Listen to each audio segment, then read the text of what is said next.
Hey, buddy. You're on mute. Boop, boop, boop. Oh, brain's not working right today. Oh man, how you doing, buddy? Good. A This little is tired. this is a special day. We actually saw each other this morning, and you're 2 hours away now, but Yes. in different cities again. But we had a nice Christmas dinner with the crew. Yeah, last night. That was great. It was quite lovely. A little bit too much alcohol was perhaps drank. Oh, man. It's like we just had alcohol for the first time. Man, that was a lot of drinking. Oh yeah, yeah. So this will be a makeshift Monday sober, I think. Yeah. I mean, I have stuff here, but it depends on our guest what he wants to do. That's true. Yeah, I got a little bit of a mix. I got some a variety of beverages here, anyways. What did you get up to today, anyway? Today was just recuperation, and when it's all the stuff that you don't want to do on Mondays. So it's like emails and correspondence, contracts, blah blah blah blah blah blah blah. So I'm actually excited to do some drawing tonight because it's been a while and we missed last week, unfortunately. So we get to jump in and dive in and do some fun shit today, hopefully, and talk to our amazing guest this evening.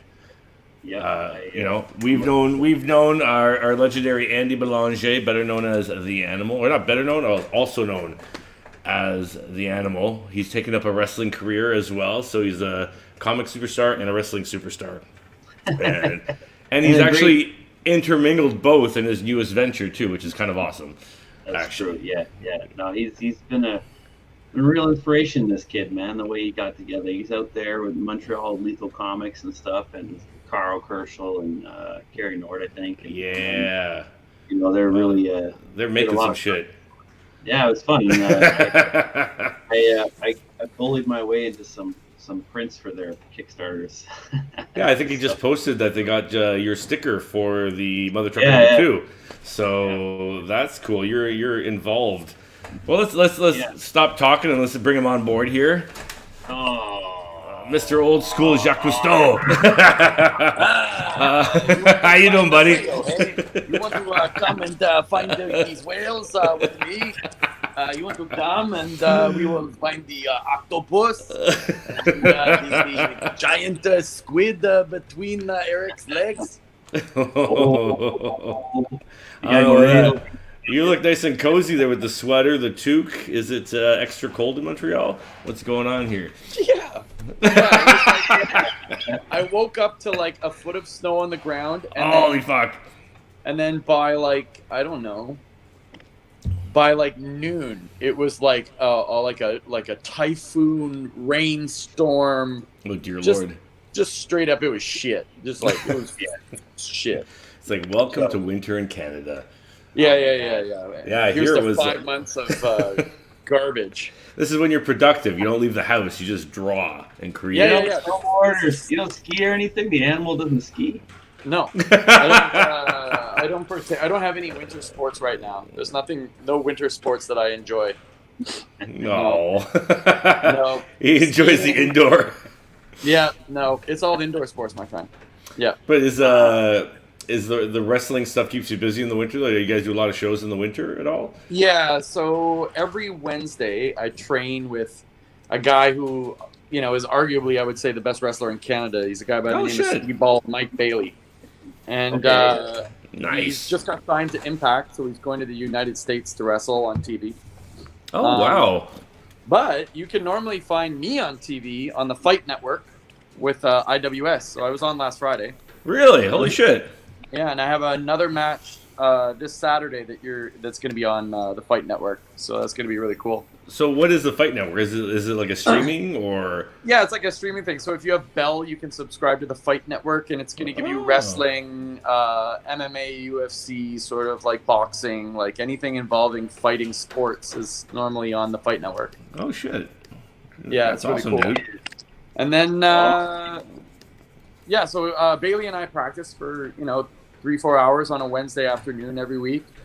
So that's sort of like my wrestling practice, and there's working out, and then on the weekends I normally do a match or two. No shit. So depending on where that is, it's just really crazy busy between conventions and wrestling. Oh, I bet. Shows. It's bananas, and then trying to run your own company, be a dad and a husband. It's my life is pretty insane. Yeah, you're pretty. Do you train every day, like outside of the Wednesday thing? Are you at the gym or like at the? I know you have a bit of a setup at the Lethal Studios. Yeah, I train at Lethal, but I just got hooked up again with the Y. Oh, nice. I don't own enough heavy weights. Okay, for equipment. Squatting. Yeah. And like, I don't know if you've ever like tried to like buy like weights or any gym equipment, but holy balls, It's expensive. it's so expensive. Yeah. Oh, yeah. Like a 50-pound like plate is like holy crap. I think It's a piece it's of like rock. Like Oh, I think shit. $1 a pound or some shit. $1 a pound.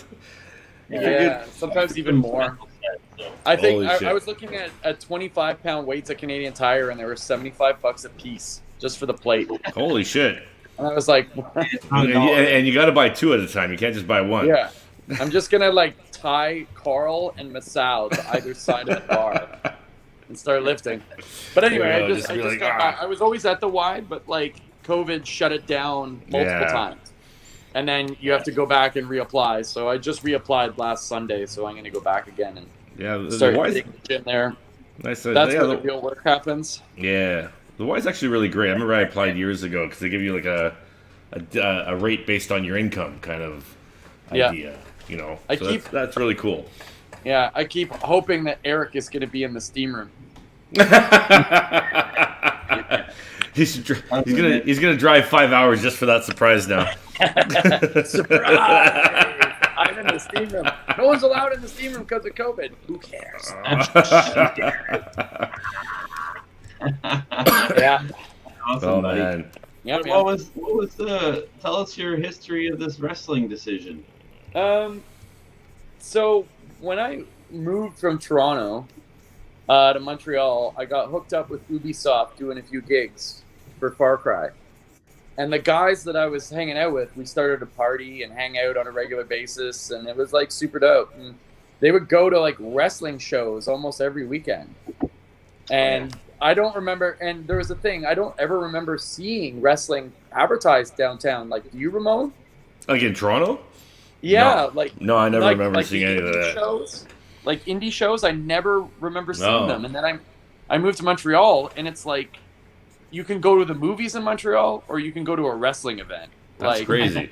It's the culture here is huge. There's probably like 10 to 15 different federations inside In an Montreal? hour radius of Montreal. Holy shit. So, and Ottawa and Gatineau are also crazy into it.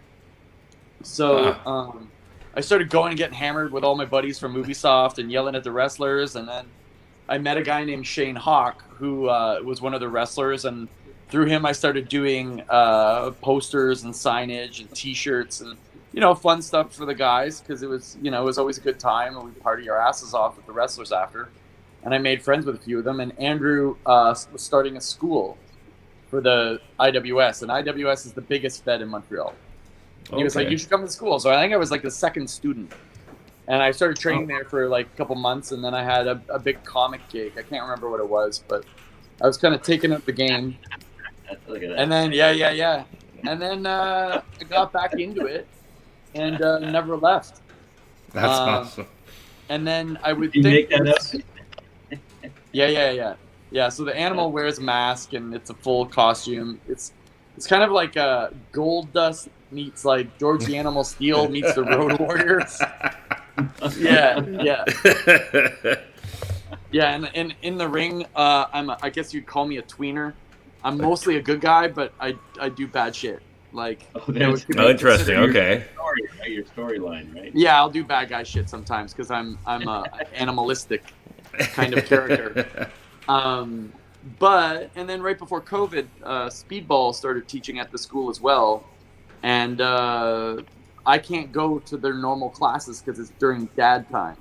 They only train like Sundays and like Tuesday and Thursday nights, which is like pretty hardcore dad time. Mm-hmm. So I was like, hey, if you can go Wednesday afternoon when I'm supposed to be at work, I can take off for that. And we've been doing it for almost 2 years, I think. Oh, wow. So it's been 2 years of me training with this guy, and yeah, the wrestling thing's kind of taking off. It's getting a little weird where it's like, you know, how far do I really want to do this? Because it's like, it's starting to like do stuff. So I bet. You know, and then the problem is you're like super old. Yeah. Are you like straight up? It's a problem. Yeah. Well, I've seen you've come to Toronto for a couple of events. Have you traveled like further out for wrestling events? Like, or is that the kind of the farthest in Canada Florida. you go? Yeah. Oh, Florida? Yeah. Oh, shit. Yeah. And then in 2022, they're trying to get me out to Denver.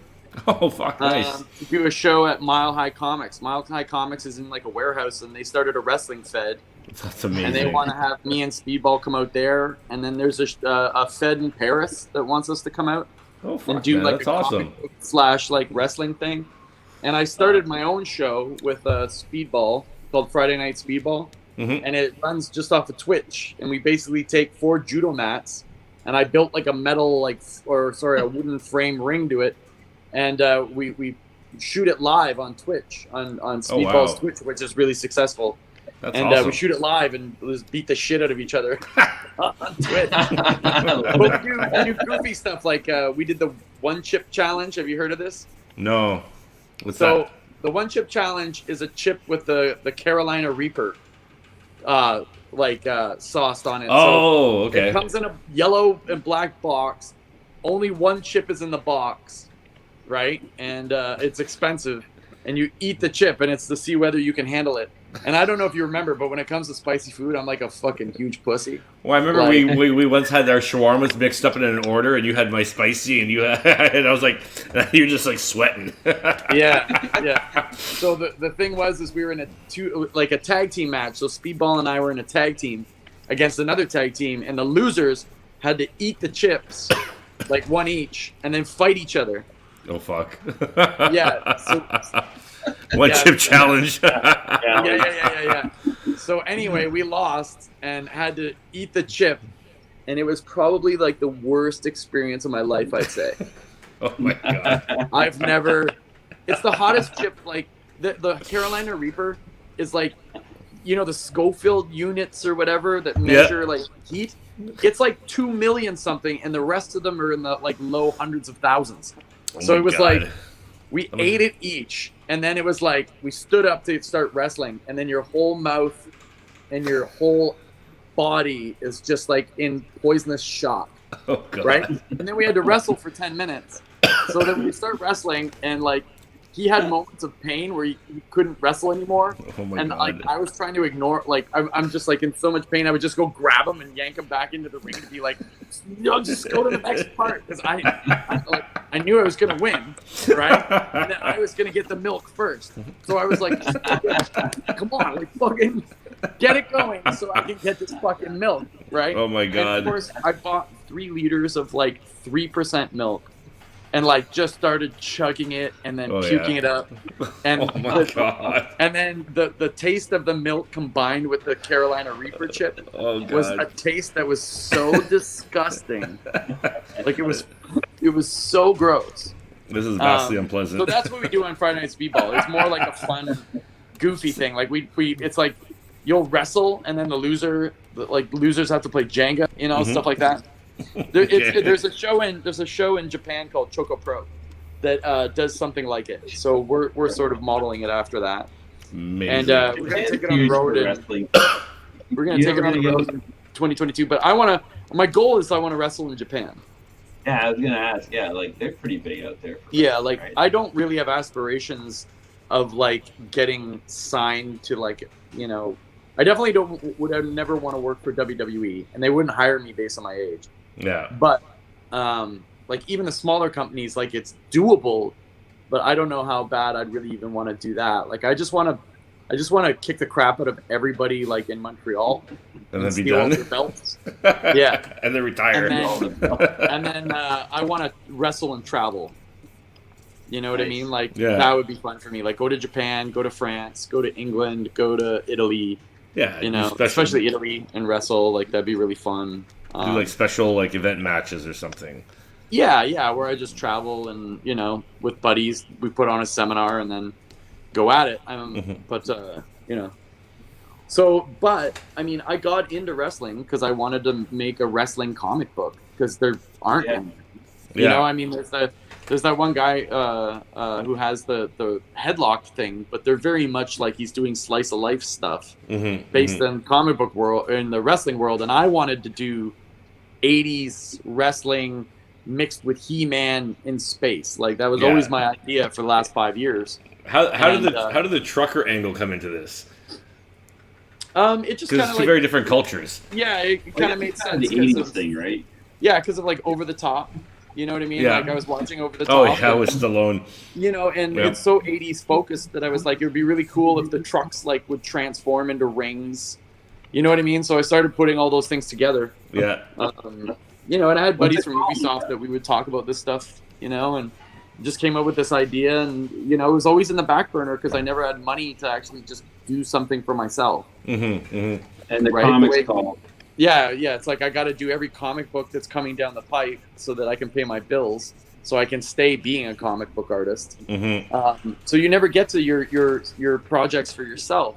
And like, I mean, you know, you guys know this because we've known each other for, you know, I don't know, almost 20 years. Probably, it's like, and, you know, we were doing Transmission X back in the day, but even then we were kind of, our hands were tied because it didn't make any money. Yeah, it's like, but now you have so many avenues to monetize, and it's something you've taken advantage of with Kickstarter, right? Yeah, exactly. So what happened was, I'll like spill the tea here. I wasn't getting any writing from Becky on Southern Cross. She was just really busy doing other stuff, and I wasn't getting any scripts, you know what I mean, to like continue Southern Cross, but I had a family.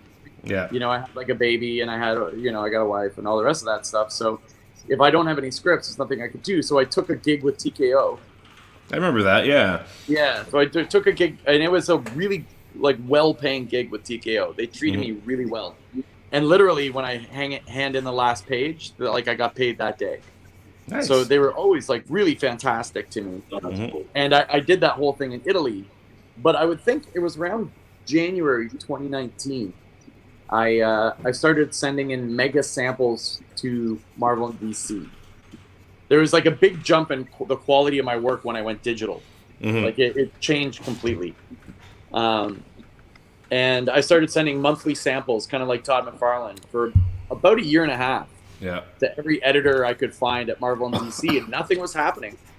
And in the summer of 2019, I got back in touch with Eric because TKO was finished.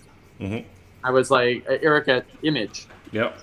And I was like, yo, Eric, I want to finish Southern Cross. There's only 3 more issues, and then there's a trade, and you guys will make your money back. And like, because I got advances, right? Like most artists don't get advances, but I was getting advances. Yeah. So anyway, he said no, but he was like, I want you to do Warren Ellis's next big book. Oh, it's going to be like, you and Warren Ellis are going to have the biggest book of 2022 from Image. Like, it's going to be the biggest thing. And that's how he sold me on it. Yeah. And then I started talking to Warren on the phone, and Warren was doing the same thing. But I knew if I took any other gig, I wouldn't be able to do that gig. Like, that's going to be an 18-hour a day, 7-day-a-week gig for me for like probably years, right? Yeah. Yeah. You know, when you're doing a series like that, you're like, and you're it going monthly. It eats up your life, basically. Yeah, so I wasn't taking any big work. I was just taking little stuff, but it was starting to be a problem because months and months and months were going by, and Warren hadn't written anything or come up with anything. He had like this one sort of little idea, and it didn't go anywhere. And then, you know, so I'm burning through my savings and from TKO, and finally, like, I was, you know, broke again, which happens a lot in comics. Yeah. And it was 2 weeks before Christmas, and the guy fucking bailed on me. He was like, "Oh, let's just put a pin in it." And I was like, "Dude, I've stayed away from getting work for like 5 months for you, and just doing little things because you wanted to do a series. Yeah. Now you're telling me you don't want to." So he just fucked off, and I had no money for Christmas presents and no money for like 2 months back rent and a whole bunch of stuff. And then my buddy Serge at Lunac got me some Ubisoft work and paid me in advance because he knew I was in trouble. Yeah. And really saved my bacon. And then I did this humongous animation job for Behavior that was like 3 months of the most grueling work I've ever done. It was like Yep. really hardcore. Animation is heavy duty. Yeah. Oh But, yeah. Animation's a grind. That's a slog. Oh, it is a hard grind, Yeah. and I don't like. I like doing that only for my own stuff. I don't think I'd ever work in it again. it's so hardcore. But it pays, like video game animation, paid basically what I would make in a year, and a good year in 3 months. Yeah. So the money is, so after that I was like burnt out. But then we got hit with COVID. Mm-hmm. One of my buddies I grew up with died of COVID. Oh Jesus. One of my like really tight crew from when I was in high school. Mm-hmm. My buddy John Sai, he died. Jesus. He was the first guy in Kitchener-Waterloo to die from it. And Jesus. so it was really hardcore. So I was burnt out. I was just super burnt out after that, and I didn't know what to do. I wasn't getting work. And Carl was like, do your mother trucker thing. So then I was, everything was pointing towards that. So I started doing that, and everything's been freaking amazing since I started doing my own thing. It is. It's amazing when things line up like that, right? Like just the world's kind of just shoving you in a direction, and you make the cut. Yeah. Yeah. That first one was very successful. The second one was successful. And now, you're working on this right now. The second one? Yeah. I'm almost finished Mother Trucker, and I've got some Gorman stuff to do still. Oh, that's right. Psycho Gorman, the other lethal book that just wrapped. Yeah, that's right. Yeah. So I've got like a few more pages of Gorman, a few more pages of Mother Trucker, and then it's all wrapped up. And then everything will go to the printer, and we'll get it shipped out. And then we're gonna start our first Kickstarter is gonna be in February 2022. Nice. And we're doing a art book with based on the art of Clement Sauvé, who passed away a little over a decade ago. Well, I have. He was like, sorry, go ahead. Oh no, I was gonna say I have his book right here, right beside my table. I love that guy's work. Yeah, he was an inspiration. We're doing a 300-page one of that. Wow, that's awesome. Yeah, and then Mother Trucker 3, but I want to do 3 Mother Truckers next year, not just one. And I was gonna ask, like, are you doing these so you're doing 3 issues a year, or you want to basically like? Yeah, 3 Kickstarters a year, 3 issues a year of Mother Trucker. Mm-hmm. We're gonna do another Gorman. Damn. And I'm writing one that a friend of mine in Italy is drawing. Nice. Called BMXV. It's kind of like 80s. It takes place in the 80s, and it's all around like BMX, the world of competitive BMX and vampires. I love it. Yeah, That's BMXV. awesome. It's gonna be sweet. Yeah, I can't. So this is gonna be the first thing I'm writing and that I'm not drawing. So it's a little scary, but it's gonna be cool. That's gonna be definitely interesting, though. Like, see your stuff interpreted by somebody else. Yeah, I'm terrified. But that's a segue into something I want to talk about to you guys after this last weekend. But I'm hiring 2 people. So I got a guy coming in to run all the Kickstarters, and then a guy coming in to run all the social media. Oh, nice. So that's Very going to nice. free me up to make the books Yeah. full time, because like I didn't have help this year, and like trying to actually draw and run a company No, it's and impossible. be a professional wrestler and be a pro wrestler And a dad. and a dad and a husband is real hard. It's hardcore. Oh yeah.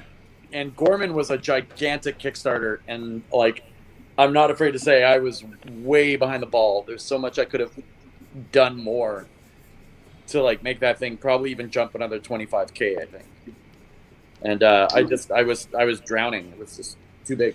Well, it's tough. So- It's tough to carry all that and manage all that efficiently, right? Like, 'cause Yeah, exactly. So I You're mean, this was Even the, the social side of things, like just posting on the socials. Fuck, man, like I don't even have anything to promote, and I'm already behind. yeah, man. It's so much work. It's its own job. Yeah. Oh, it totally is. Yeah, that's why I was like, I think that the person running the Kickstarters, that's doing the updates, that's talking to the people, that's thanking every backer, that's handling fulfillment, that's handling orders getting shipped out like periodically through the website. I have a website guy already, but I think that's a different job than the social job. I think the social guy that runs Instagram, Twitter, Facebook, and now we're doing a thing with TikTok. It's not me dancing. Don't worry. Damn. Just drawing. Just drawing stuff. That's the way to do it. Yeah, it's going to be a lot. So getting those two positions filled. And if you look at Brian Pulido and you scroll down his Kickstarters, he has a staff of like, holy crap. I think he has a staff of maybe like 10 people that aren't creators on the book that run the Kickstarters in his warehouse. It's bananas. When you're getting the numbers that you're talking about, when you're talking about doing 3 books just of Mother Trucker and then other books on top of that, you know, to coordinate that, to make sure everything looks good and make sure all your things are run effectively and that people know about it, that's a shit ton of work by itself. Yeah, it's crazy. And then you got to draw something on top of that, and write and draw something on top of that. You know, that's an overly full workload. Yeah, next year is going to be fun. Yeah. I'm doing some of it in Italy, so that's okay. That's okay. You get scenery, good backdrop. Yeah. I'm going to go for another 2 months in April and May. So I'm going to run Mother Trucker in March, end at the end of March, and then fly out, finish it up, and let my people in the studio, you know, do their thing. Nice. And that'll be good. What part of Italy? Oh, we're going back to Florence. Oh, nice, beautiful city. Yeah, it's the best. Yeah. It's so cool. Yeah, we were planning to come one year, remember? Yeah, you were. Yeah, in 2019. Yeah. Oh man, it's too bad. Well, that was actually my last trip before COVID was Florence. Yeah, it was so beautiful. The food there is insane. Oh my god, I miss the food so much. Oh yeah, you can't eat anywhere. Even though like the shittiest little corner pizza place is like 1,000 times better than any slice you'll have here. Yeah, Italy ruined pizza for me completely. Mm-hmm. Steak and what's the other thing? I just like can't even eat it anymore. I can't remember. But it's because it's so like. I remember getting introduced to this like kind of their equivalent of a Subway over there, but it makes it like Italian style, kind of like with prosciutto and all this stuff. And okay, hang on. Is this the place that's behind the Uffizi? I can't remember the location, but it's like a small street behind the major art gallery. Yeah. Okay. Yeah. On either side of the street. It's on both sides of the street. Yeah, and it's just like, but they all get their stuff locally from. You know, local farms, local butchers, and all that stuff. It's not mass produced like over here. It's just so flavorful. We talk about that sandwich that you're talking about. We're like, we want to go back for that fucking sandwich. That sandwich is famous, bro. Like just for that, yeah. No, that place is famous, world famous. Like I remember people come from everywhere for that sandwich. Yeah. No, I remember like the first time I went back, I was just like, I'm going right. I went for it directly, checked into the hotel, went right for the sandwich place. You can't like fucking walk after. Oh, no, that's why you just sit on some nice terrace and have a little coffee and just chill. Yeah. I love the pace of life out there. It's so dope. Oh, it's so nice. So much different than here. Oh yeah, it's a very, very different pace. Super chill. Super chill. I want to go. Yeah. Start planning, Eric. Start planning. Dude, the steak. Picture any steak you get in North America, then put another steak on top of that, and then multiply it by 4, and that's what your average steak on your plate looks like. Oh dear Lord! Freaking crazy. I've got photos, and then there's a pizza place called Divina Pizza that makes pizza like cakes, and that place is insane. Like cakes. And speaking of pizza, trying to find that pizza video. Oh yeah, I love the.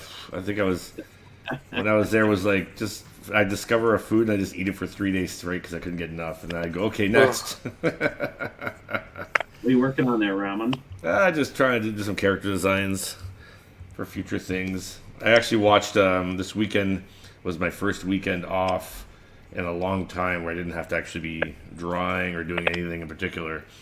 So I spent the whole weekend watching old Harryhausen films. Nice. And I was just like watching them and the characters and they're from the 40s to the 70s.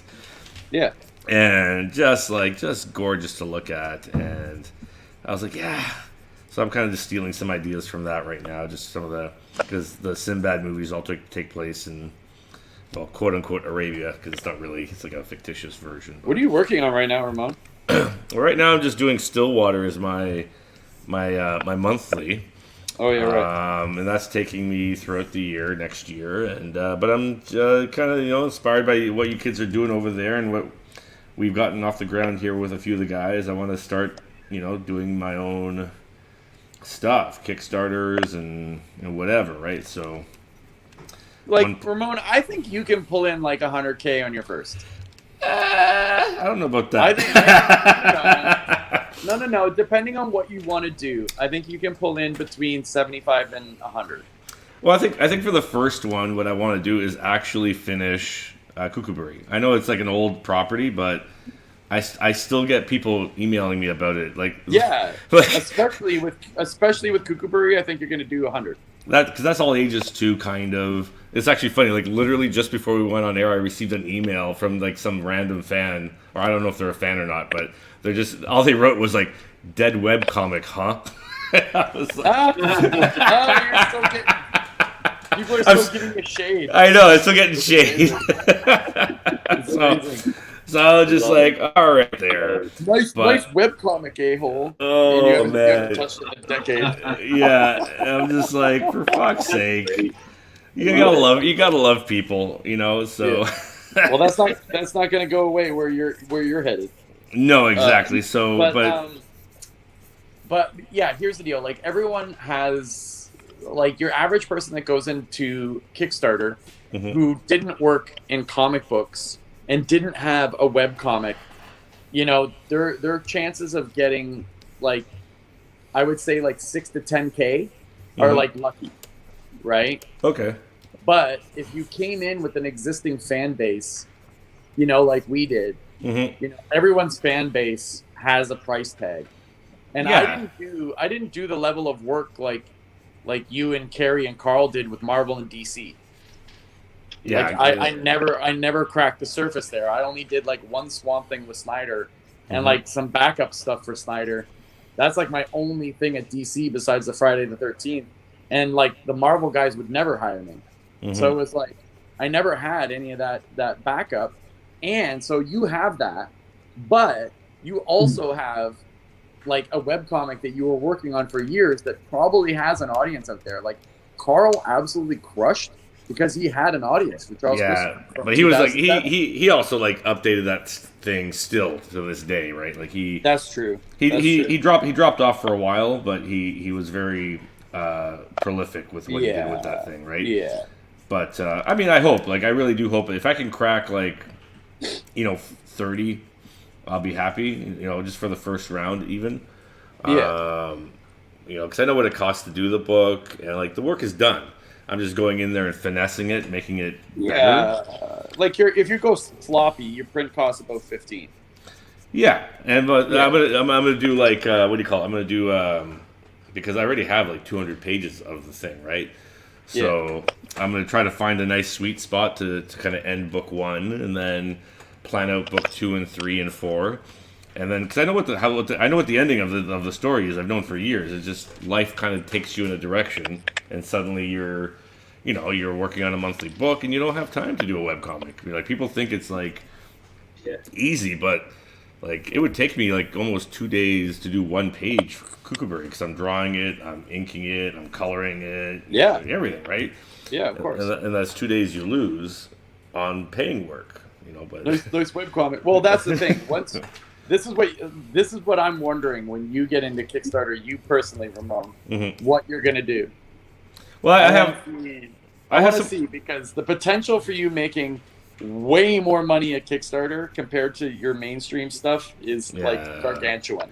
Well, that's what I want. That's why I'm aiming for that because I have so many ideas. Like we've known each other for a long time. We've done webcomics together. We've done other ideas. We've talked about stuff and like I have other ideas that I've been sitting on the plate working on for years that I'm eager to get off the ground, whether it's in floppy format or whether it's a graphic novel, or I've been even thinking of like, some kind of maybe anthology series or whatever it might be. You know what I mean? And just to get that stuff out there, get people engaged in what you're doing. And, it's, I'm excited about that. That's my goal for next year, basically. you know, That's get Kookaburra off the ground, but also get back to writing other stuff while, you know, doing the monthly, and then, you know, really go whole hog in 2023, basically. That's awesome. Yeah. 2023. I think you'll do 2023. really well on it, dude. I hope so. Thanks, man. I appreciate that. Like, I really. Like, I know Kerry was scared, and when we built that thing for him, I was like, the whole time I was like, well, in my head I was like, he's easily going to clear 50 or 60. Oh yeah, I was like, because it was like an unknown property. Yeah. I was like, because it's an unknown property, it's probably going to be harder to sell. But like right away, I was like, he's easily going to get 50 or 60. Yeah. And obviously, he blew that right away. Oh yeah, yeah. No, like I think I saw him. He was in Toronto about a week or a few weeks before he launched, I think, and I was like, yeah, like 60, 70, whatever. I was like, you don't worry about it. You're gonna do fine. Yeah. You know, he's like so famous from the Conan work he did, and yeah, he's all got that crazy stuff. fans. Yeah. Yeah. So that really just was inspiring. I mean, all the things you guys have done are inspiring. So it's good to see that happening, and you know, and I think it's a nice weird positive side effect from COVID that kind of came about. I don't think it was directly related, but it kind of helped the situation in a weird way. You know, it was also like, it was so weird because it gave me a home to make wrestling comics, because I like being a pro wrestler now. I obviously love wrestling, but getting to make wrestling comics is like the greatest thing ever. But to have it pay me like exactly 3 times what I would make in the mainstream, yeah, it's like ridiculous. No, that's amazing. Look who's here. Who's here? What's going on? Oh, there we go. Me is here. Little offspring. Me is here. No swears. Me no a danger. Swears. Can you go play with your mama and shut the door? Oh. Can you go play with your mama and shut the door? Hi, Maya. What she got? What's in her mouth? What is that? That's her necklace. She has like a unicorn necklace. Or is it a horse? It's a horsey? That's adorable. She came with me to the con all Saturday, and she was like totally well behaved.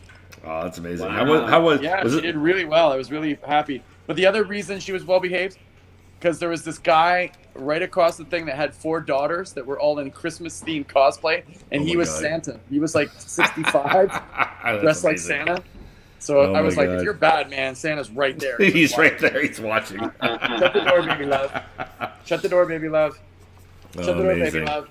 Shut the door, baby love. Shut the door, baby love. Shut the door. So I got to ask though, is the animal gonna ever make an appearance in Mother Trucker, or is it gonna keep the world separate? Oh, he's in here. Oh yeah. Oh yeah. Oh yeah. I get asked that like every day. So it seems like a no-brainer. Yeah, is Animal gonna be in there? And I'm like, I say no. And right now the animal doesn't have Animal's name in it. Oh, okay. He has a different name, and it won't come out till the very end of the book, and then you find out who he is. Oh, okay. Then it'll be like, oh snap. Eventually, he'll have his own spin-off series, and it's perfect marketing on your end. Yeah. Do you guys have anything to drink, or we keep it sober? Oh, I have to go to the other room and get a beer. Hang on. You go. All right, I'll get something. You guys fill up. I'm gonna. Yeah, I was. Oh, do I do? Yes, this whiskey. Barefaced again, my favorite. I should have brought one of my little. Oh, there you go. I should have brought one of my little Japanese whiskeys. Oh my god. The one that we had last night at your house. That was. That's one of my new favorites. That thing. Oh. What was that one called? That's a Nika whiskey, but it's distilled in a coffee still, which is like a wooden still. It's so good, so good. Oh yeah, no, so very good. What are you working on here? This is character design. Yeah, it's a character. I've played with her for a book for years. I'm just trying to, after watching some of the stuff this weekend, I was kind of inspired to kind of revisit her costume. So I had 12 Grolsch's tall cans in the fridge last night, and I guess me and my buddy apparently drank all but one. Cheers. Cheers, big guy. Boom. There you go. That's parenting. Here's to parenting. Yes. Parenting. How old is Mia now? Cheers, Rob. 4, man. So she's got to be starting kindergarten? Yeah. Next year. Yeah, okay. Yeah, so what she was really good at the con, but what I want to talk about is that is now Mia, shut the door. It's disturbing. Just come in or come out. But you're supposed to be getting ready for bed. I know you are. She wants to be on TV. Yeah, she does. With Dad. This is now my 3rd con since September, and it is, I would say, 95% anime. Oh, interesting. I walked around the entire Toronto one. It was almost wall-to-wall anime. So not just am I not seeing product for Marvel, DC, and mainstream, all the creators are pretty much just doing anime or manga stuff. Yeah. Right? Like, all of the creators. I mean, that's like on the wall with guys like that. Yeah. All of the vendors are selling anime merchandise. And the booksellers are even switching to anime. So you might get a few deep dive spots for comics, right? Like old Marvel, DC, Image, Dark Horse. But I think I saw 2 of them at the Montreal Con. But everything else was wall-to-wall anime, like Japanese. Even the cosplay. It's been growing so much, right? I just think it's taken over. Yeah, I mean, it's taken over. It's like almost 100%. I think, what they've done in the comic industry over the last, 15 years just killed it. Well, I think it's like the thing with anime and manga, it was like that stuff was engaging the younger readership. When it came into, it's been in vogue for, at least a decade or more now. But that readership is growing and growing and growing and getting also older and spending more of their own money. Whereas before, maybe their parents bought it or whatever it was, right? Yeah. So, but Mia, it's time to go. Your mama's calling you. Yeah. So that's the one thing I noticed that was really different from in post-COVID. I mean, it's popular. I fucking love manga. Yeah, Mia, I'm actually on a show here. What are you doing? I'm talking to Eric and Ramón. But that really took me that was a bit shocking because normally it was always a mix. You'd see Star Trek and Star Wars and you'd see a complete sort of mix of all of the different sort of pop culture references and in what you were looking at, and this was almost entirely almost 100% anime, both in Toronto and here. Here's Sam talking about rumors. Any truth to a mother trucker figure? Oh, yeah. You posted something. I saw a turnaround or some shit. Yeah, really? We're working on a turnaround. Yeah, I think I sent that to you. We're working on a turnaround right now. Oh, nice. It's still a long ways to go. So the main character? Yep. Yeah, nice. we're doing a mother trucker right now. It's still a long ways to go. There's a lot of the sculpture that still needs work, but it's here. I'm just gonna shut the door, but it's happening. Nice. Yeah. There's something cool about seeing your thing realized in a 3D format. That's my. What I want to do is I want to do statues, and I want to do the rubber wrestlers from the 80s. The ones with the wire inside, those ones. No, the really hard ones that used to throw at each other and it would hurt. The first wrestling figures, the big rubber ones. Yeah. So we're doing a mother trucker of that. But the process is you got to get the 3D turnaround. Yeah. And we're working with, I believe it's Mohawk College we're working with. Yeah.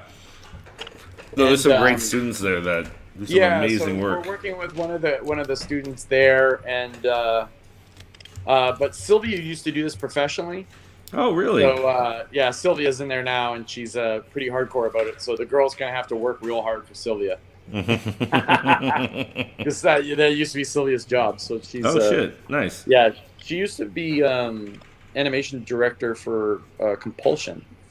Okay. And when she came out of animation from Concordia in Montreal, she went into 3D animation, and then she worked in video games for years and years. She moved to Toronto a few times. Okay. And then she got fed up working in video games because she was like, I don't even like video games. Like, I don't even play them. So she decided to quit and move to Italy and study painting. Yeah, because I've seen her fine art stuff, and it's amazing. Yeah, that's Amazing all she painting wants work. to do. Wow, That's all she beautiful. wants to do. Yeah. And then she hooked her wagon to you, and that's where it kind of went off the rails, eh? Like, Did I ever tell you about how I did that? Like, we met at an art gallery. Like, a friend of mine's had a art show going on, and the night before we had got bombed at Matt Forsyth's friend's place. Okay. And Matt's friend, he was house sitting the guy's house, had won a bunch of Emmys. So like, we were all hammered, and I took a bunch of photos of me holding the Emmys. And my buddy Aladdin in the studio was talking to these three like hot chicks who he told me were animators, and I started showing them pictures of me with my Emmys, and like totally being like, check out, I had a good night last night, got my Emmys finally. Yeah. So then they like Sylvia showed up to the studio with like a 6-pack. That's awesome.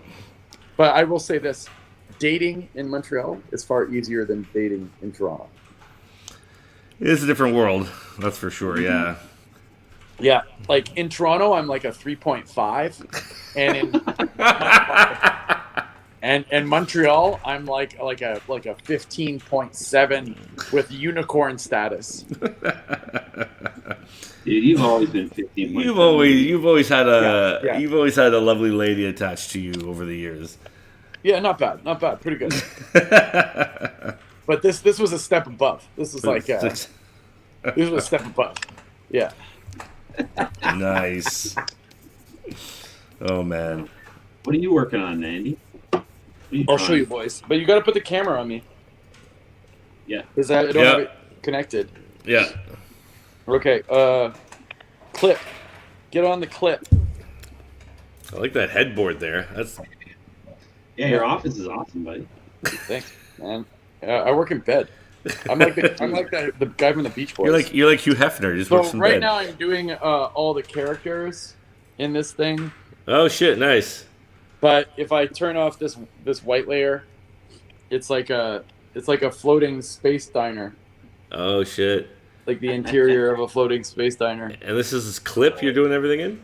Yeah. Nice. Yeah, So clip is fucking awesome. I drew the background, and now I'm putting the people in the background. That's how I work these days too. Yeah. It's great for if you ever want to reuse your background for the same, if they revisit the location or something too. I always end up revisiting because the other thing is I end up revisiting like in different stuff. Mm-hmm. You know what I mean? Like, let's say you're like, if you go to here, check this one out. I did today. I just did this for fun because now I'm on the train where I'm not going to draw superheroes anymore. I'm just going to draw anime characters. Yeah, right on. Yeah, it's all anime now. So I did this one today. Check this out. It's is that Samurai? It's from Ninja Scroll. Oh shit! Fuck, I haven't seen Ninja Scroll in fucking decades. But yeah, check out the forest in the background. That's awesome. Yeah, that forest was just from something else. It's It's like a cover I did for something else that had the forest. And I was like, I'm just gonna grab that forest and stick it back there, and that's gonna look legit. Hey man, you did it. It's yours to do whatever you want with it, right? Yeah, man. That's the way I look check at this it. page out. I finished this page. This page is pretty bananas. Yeah, you've really leveled up when you hit the digital stuff. You just opened up your arsenal. Yeah. Yeah. So good. I got to be the artist I wanted to be. That I was trying to be for years. Well, it's just the tool allows you to do so much, right? Yeah. Do you still do traditional or what? I have to at shows. Like when I go to a comic show, I have to do it. That's true. I think that's. so- I actually want to do the art and stuff. The re-release of this poem book I did. I want to do that all traditional media. Did you say poem? Yeah, he wrote a poem. Eric wrote a poem. Is it called Being Drunk with Andy in a Hotel Room while we eat pizza and berate hockey bunnies? Is that what it's called? Yeah, good times. I'm trying to find that video. It's hard to find. God. It's hard to find. The pizza slice. It's hard to find. That video is going to be worth so much money one day. That's one of my favorite memories, man. I love that. That was so Do you remember how mad that chick was? Oh my God. You just smacked the pizza out of your hand. What? Yeah, she smacked my pizza. Okay, so we went out to, so it was a Comic-Con in London, Ontario, which is where I went to college, right? Mm-hmm. And we went out to my local from when I was in college. It used to be hip and happening. And apparently after I left college, so did everyone else and never came back. So everyone there was like my age or like our age. And there was still a band. It was Saturday. There was still a band playing. And Eric and I proceeded to just get annihilated. Yeah. And I think I fell on the floor on the dance floor too. That's so fun. And then it's a really good bar. It's called Call the Office. Have you ever been there? Oh, I've been to Call the Office. Yeah. Oh, yeah. Call the Office, man. The best bar ever. Anyway, so then we went to that famous pizza place. What's that place called again? Stromboni's? Stromboni? Yeah, it's famous. Like, that place is famous.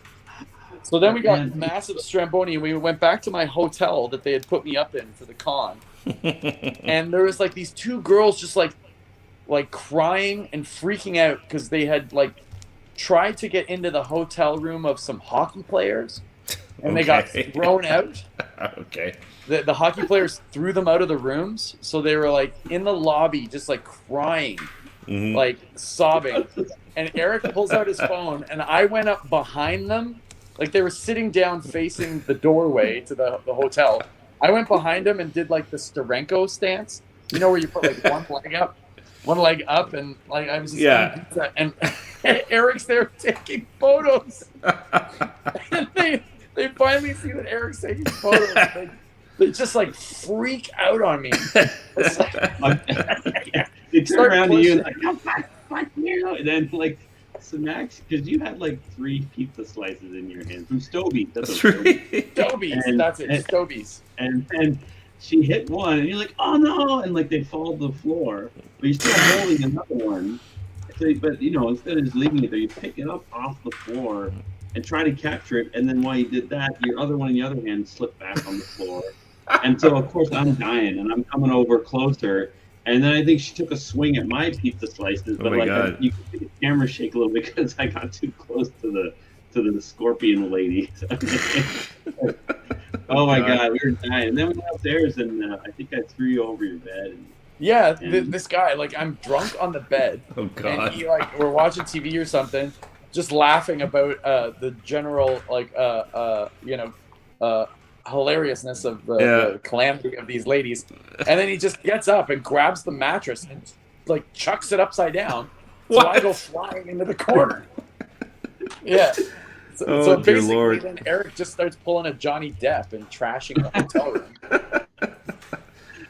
Eric, you're so classy, Eric. Oh man, I was just like, oh man, I thought it was like, because then you curled up in the mattress and went into the corner of the bed and the wall, and then I didn't know what to do with you, like angrily putting the bed back together. You had to go to bed. Oh my God. Anyway, you get destructive, Eric. Yeah. Oh yeah. Oh man, you're trouble. You've hung out with Eric before. Oh yeah. Oh, there's that one time we were in Vegas. He like just knocked over a fucking sign, and some old ladies cleaning the floor, and we're like, Eric, what the hell?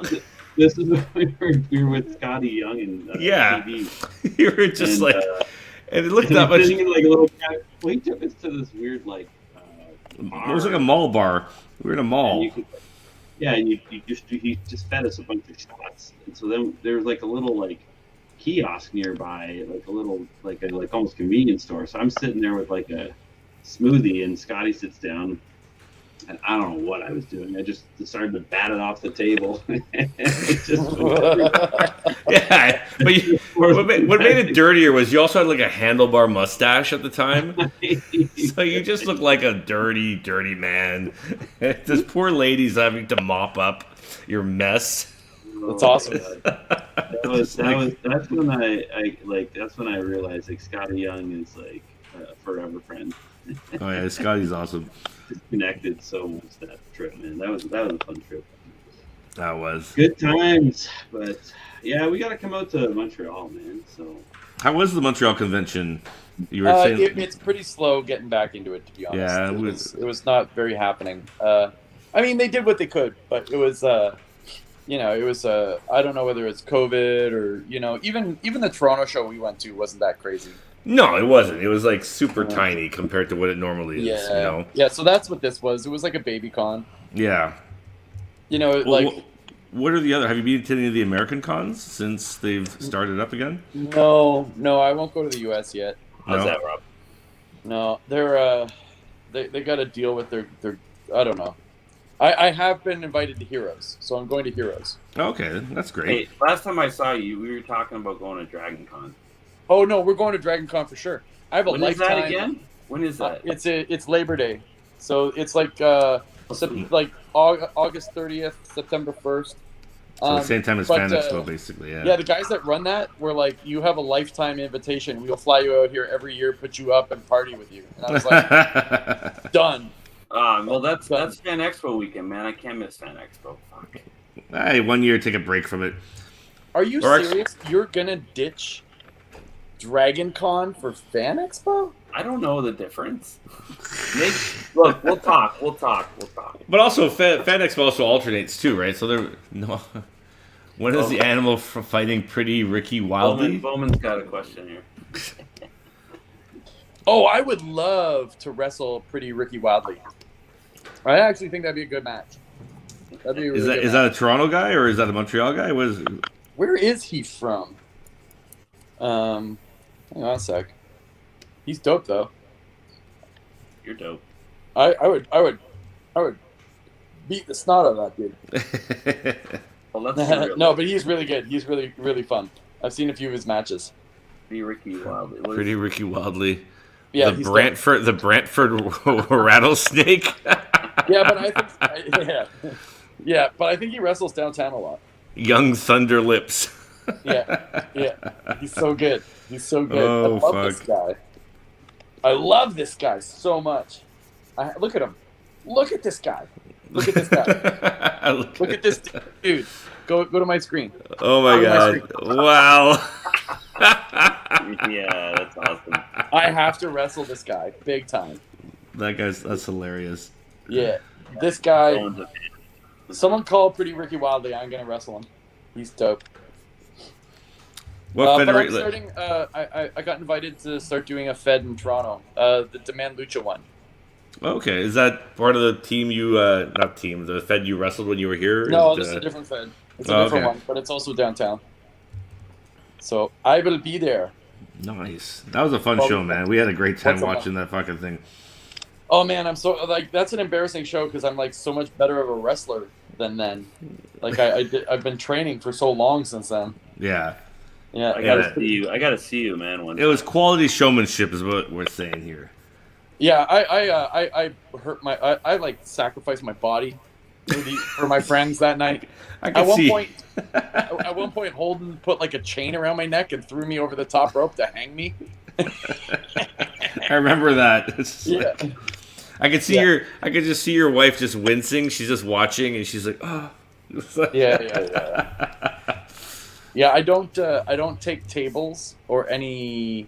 I don't do breaking things in front of my wife. If I can. Yeah. But I guess I did do that chain thing. That was a bit much. Yeah. What does your daughter think of your wrestling? It's weird because we brought her to one in the summer, and like the guy I was against brought me like in front of her, and was holding my arms and was like, hit your dad. And she was like not cool with it. She was like kind of sad. So I like kind of like broke the guy's like grip and then started kicking the crap out of him. And then I held him, and like she didn't want to hit him either. And then after, she was just kind of like, Papa, that was really like when I was getting beat up, she wasn't digging it. No one wants to see their dad get beat up. Yeah, I guess. She cares. I'm sick though. It's my favorite part. Yeah, I'm a sick person. I don't love mind the punishment. Yeah, I like the punishment. I think. I've learned a few things about myself, and that's wrestling teaches you about yourself, and yeah. What's the favorite move you've learned since? Is there a particular like I'm not sure, like I know like in the WWE like every character has like their kind of target not target, sorry, they're like a custom move, or each character has something. Like, is there something you learned that you're just like it's just your favorite thing? I have a lot of crazy moves. Like, you know, I have a pump handle spinning blue thunder bomb, and I have which is where I get your left arm, put it between your legs, I grab it from the other side. Oh, okay. And flip. And I pick you up and spin you around and then drop you on your back. And then and I sit down too.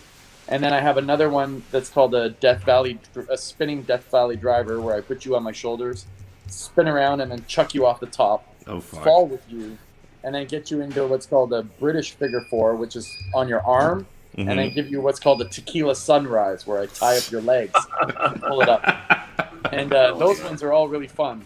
Oh, but my God. Me, personally, the one that like gives me like the biggest like, you know, kick, like the biggest boner, is just like a straight up clothesline. Oh yeah? Yeah, just like throwing a guy into the ropes and then clotheslining him into the dirt is probably the most satisfying wrestling move there is. Is there any there's got to be some YouTube clips we can look at while you're talking. Oh, that'd be great. Rob pulled up. I'm pretty sure I have. Yeah, I think there's some YouTube. There's some great still shots of you like leaping through the air off the turnbuckle. Oh, if you go to my Instagram or Facebook, I uploaded like some great black and white footage from my match with the guy I was talking about, Speedball Mike Bailey. Yeah, you'd have to go to my Instagram now, or my. I don't know if you can play your Instagram through that thing. Yeah, we can play it. Yeah, there won't be any sound, but on there. If you get on my Instagram right now, there's video of me with him. That's pretty cool. They're like black and white videos, and they're near the top, so they're lots of fun. So they're lots of fun. There's lots of fun. My punishment is fun. Yeah, my punishment is fun. You're always like, whenever I see you, like, Eric, you gotta be a wrestler. Get into wrestling. I'm not gonna get into wrestling. Eric would be an amazing wrestler. I've seen Eric. He'd be like the Andre the Giant, where he wouldn't do anything crazy. Like, because I've gone snowboarding with him. He takes a break halfway down the hill. I take my time. Take my time. You take a break halfway through the hill? Yeah, it's a long hill. Oh my God, man. Where'd it go, Rob? Where'd it go? He's looking for it. Oh, looking for it. Oh, it's not working. Not working. Oh yeah, because I think you have to be logged in if you're gonna on the. Oh, to watch the thing. Yeah. I'm actually logged in. Hang on. Here, I can pull something. Where do we go here? Let's see if I can play one for you.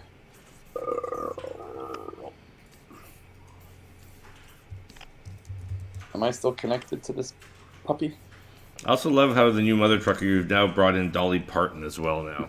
Oh yeah, that's Big Mama. Is that your love of classic country, of Jolene and? Yeah, man. I'm an outlaw country guy. That's a new thing. I'm really into outlaw country. I remember when I first joined Raid, Chip was a huge what do you call it? Fan of Dolly Parton. He'd be playing it all the time. Was he? Yeah, he's a huge fan. Matt loves Dolly Parton. Huge fan of her. I just watched her biography. It was pretty impressive. Oh, there we go. Oh, there you go. Oh, you get one. Yep, Rob got one. That's just a clothesline, though. You need to go down farther. Oh, nicely done. Into the dirt. That's a clothesline. That's my favorite move in wrestling. There's nothing more satisfying. Go down. Amazing. Oh, Scotty's saying Can Expo is the week before Dragon Con, so There you go. So you can come. I can do both. Boom. There you go. You can do both, Eric. Do both. All right. No pressure. No pressure. Yeah, I want to check it out. No, What do we got here? that show is legendary. It looks pretty great, buddy. You look good in tights. Yeah, man. I know you knew that. What are those pants called? Doodag pants?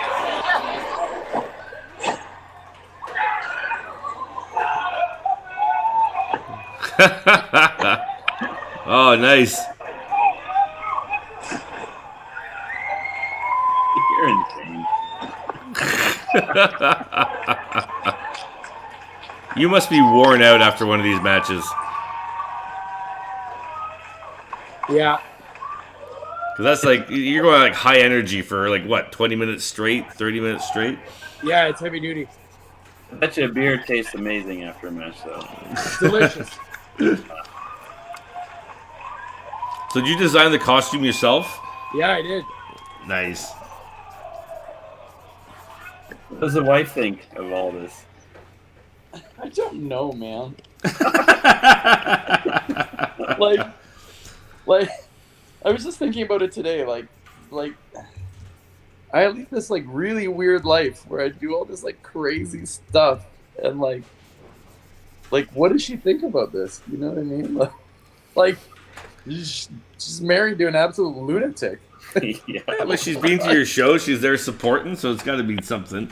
She doesn't. No, she doesn't come. Oh, yeah. Well, the one show I went to, she was there, but She comes sometimes, yeah. yeah. But most of the time she doesn't. Yeah. Like if Eric was a wrestler, would his wife ever come see him? Probably not. She'd be in Yeah. fear. Yeah, no. Watch this, watch this. Actually, Watch Annette loves wrestling. Here we go. She grew up Booyah. on wrestling. See you later. Whoa. What's that move? Oh my That's called a god. standing suplex. Boom. Oh. Get down here. Let me give you a kiss. Oh, you got up. What? Oh, there's one of these clips where I take my mask off. Oh, look at those muscles. Jesus. God, I am built. I am love that. I love that. Adonis. I love that mane. So the thing is like a lot of the wrestlers are like, are you ever going to lose the mask? And I'm like, I don't think so, because it's kind of cool. And there's the comic book connection. Yeah. But the thing is like, if you have long hair in wrestling, it looks really great when you get hit Yeah. and you sell the punch and you can whip hair around. Mm-hmm. It makes it look real. Yeah. It makes Right? sense. When I'm bald, it's not as cool. Because I'm bald as balls. Oh, yeah, look at that. Look at me stretch them out. The animal stretcher. The animal stretcher. Yeah. The bear trap. Oh, Bear fuck. trap. Oh, man. Look at this. Isn't that sexy? Oh! That was Eric's favorite part. No, you can never take off the mask. It's like No. it must be. It must be when you put that on. Like it's like when Sylvester Stallone turns his hat around and over the top. Exactly. And I mean, that's pretty much the comic I'm making, is over Yeah. the top in space with Wonder Woman. That's Yeah. fucking killer, dude. Dude, You it's so much fun. You're having some fun. You could just tell you're having fun on the page, and that's like the most Yeah. important thing, Yeah. right? Yeah, like the comic thing is a blast. I love it. Out of curiosity, have you had like? What are some of your other ideas you want to explore down the road, maybe? Are you talking to me? Yeah, Oh shit, I have tons, bro. I know you're always talking my ear off about shit. I never get a word in, but anyway. Yeah. Well, maybe you should have an idea once in a while. Yeah, it's He's called only- Arden, bro. He's only got one idea. I just stick Yeah. to one idea. I gotta get one done first. You know what? Arden was such a fucking hot idea in 2007. Like in 2007, it was like the dopest thing I'd ever heard. So was being your friend.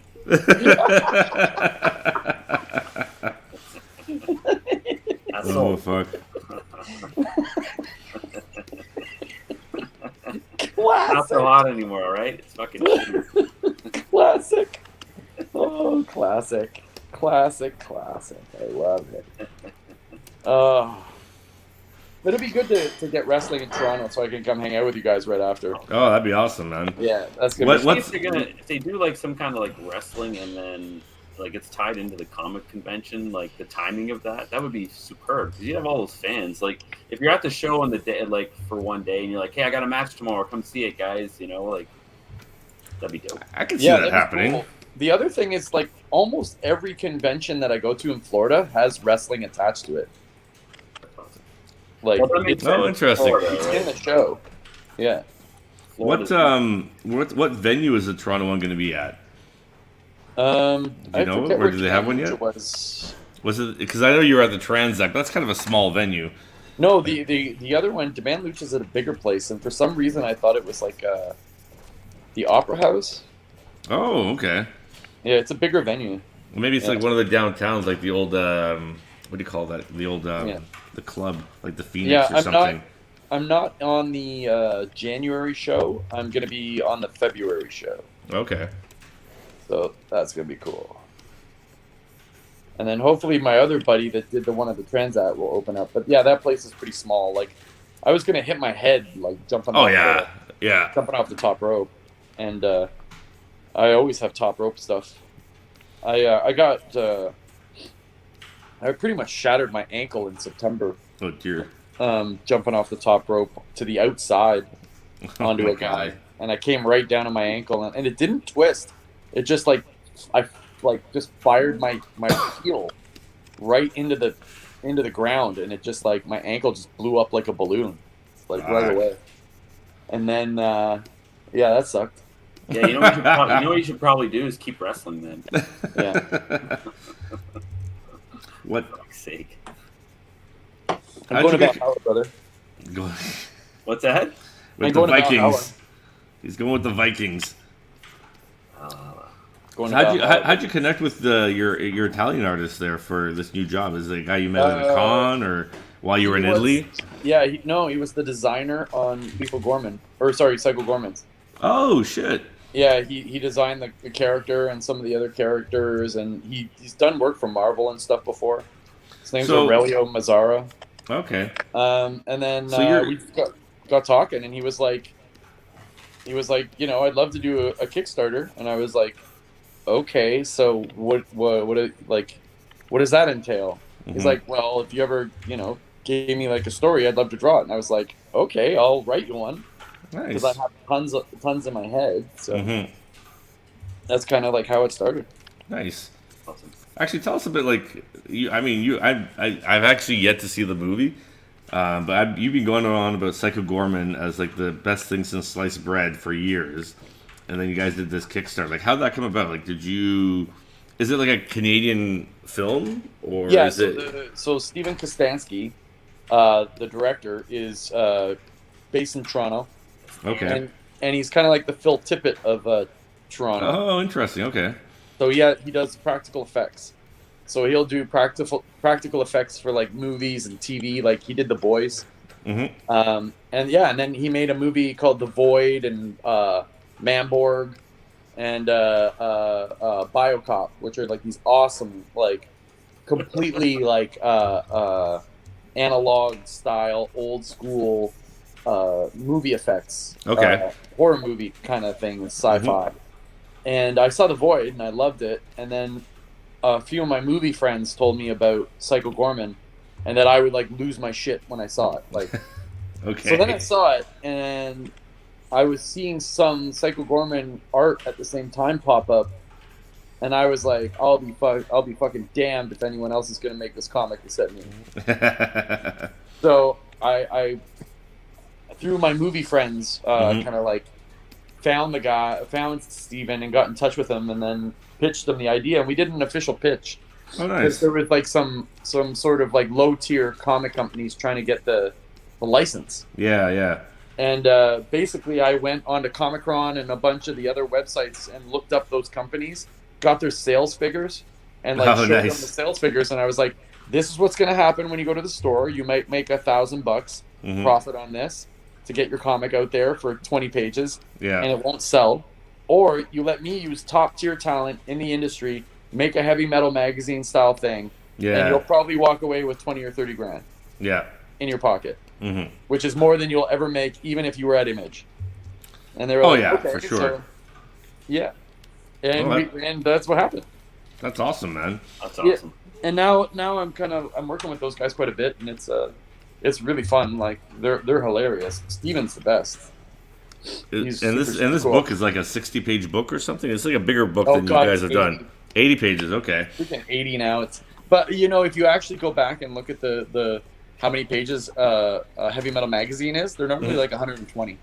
Oh yeah, they were big Heavy Metal magazines. Yeah, they're big. They're a lot bigger than I thought. So we started like trying to like look for shipping early, shipping costs, and we noticed I was like, holy shit! Like a Heavy Metal magazine's over 100 pages. Yeah. So we're at 80 pages, and I wish we were actually more like at 70 or 65. Is that just because of shipping, or? Yeah, just then I'd be able to pay people more. Okay. So it was like the more money we were making, everyone was like, let's get this guy, let's get this guy, let's get this guy. And I was like, the budget's not really great for that. Like, I know that it looks like we're making all this money, but like anything after 30 grand, we like split with the film company. So it's like not actually that much to pay 30 creators, No, and you plus shipping and plus like printing and all that. And the more pages you add, like more costs you more to do it, right? So yeah, exactly. Yeah. So, everyone's going to get that base cost, but like I was hoping to pay everyone more than the base cost. Mm-hmm. Yeah. Which would have been. Well, I find that if you're going to do a series, though, like I even saw this with yours, like every campaign you do is going to get bigger and bigger. Oh yeah. And as the following grows. Dude, it's so awesome. No, it's like. I don't know. There's a lot of room for crossover between Raid and Lethal in the future. Oh fuck yeah! No, there's like. Thanks. Like. There's and the one thing that excites me about this is the fact that there's been so much crap Canadian comic content, and it's just nice to see people doing something awesome and treating the talent well. That's the other. Do you mean at the big two? What? Do you mean at the big two? But yeah, I don't know. It's just like fuck. But it's cool. The more of this stuff happens, it's better for everybody. Well, think about this. How fucking dope was Stuff when we were growing up in the 80s and 90s? Oh yeah. And even like partially 70s, because I think you're even older than I am. Yeah. No, Eric, for sure. Eric, am I older than you are? I'm 46. So yeah, our birthday is older. You're 30. I'm 31, right? So that's right.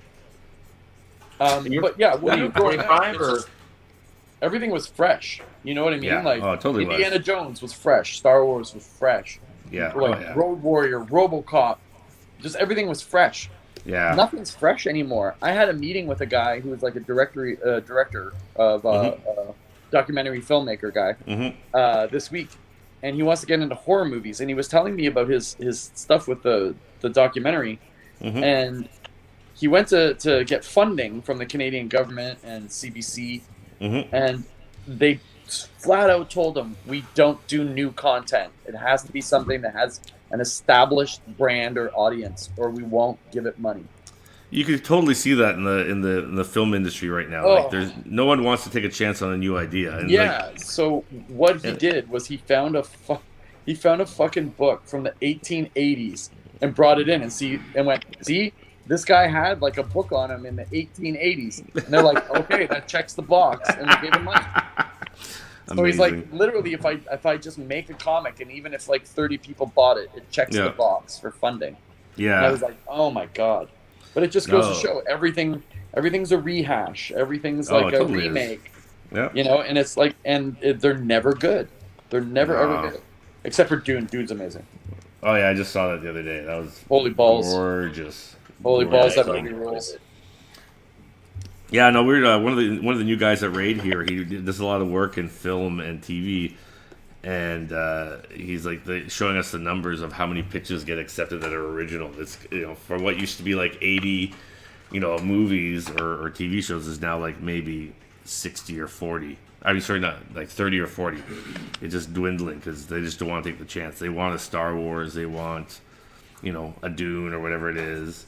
And sometimes you're lucky you get cool shit, but other times you're just like, they're just hoping it's on the name alone will be enough, and it won't actually. I feel like it gets people a little bit lazier. I think sometimes, I don't know. Well, they're never like, it's never good, really. That's rare. So if we're in a scenario, yeah, like the idea of being put on like Green Lantern or something right now, when like these books don't see, like this is what's really interesting.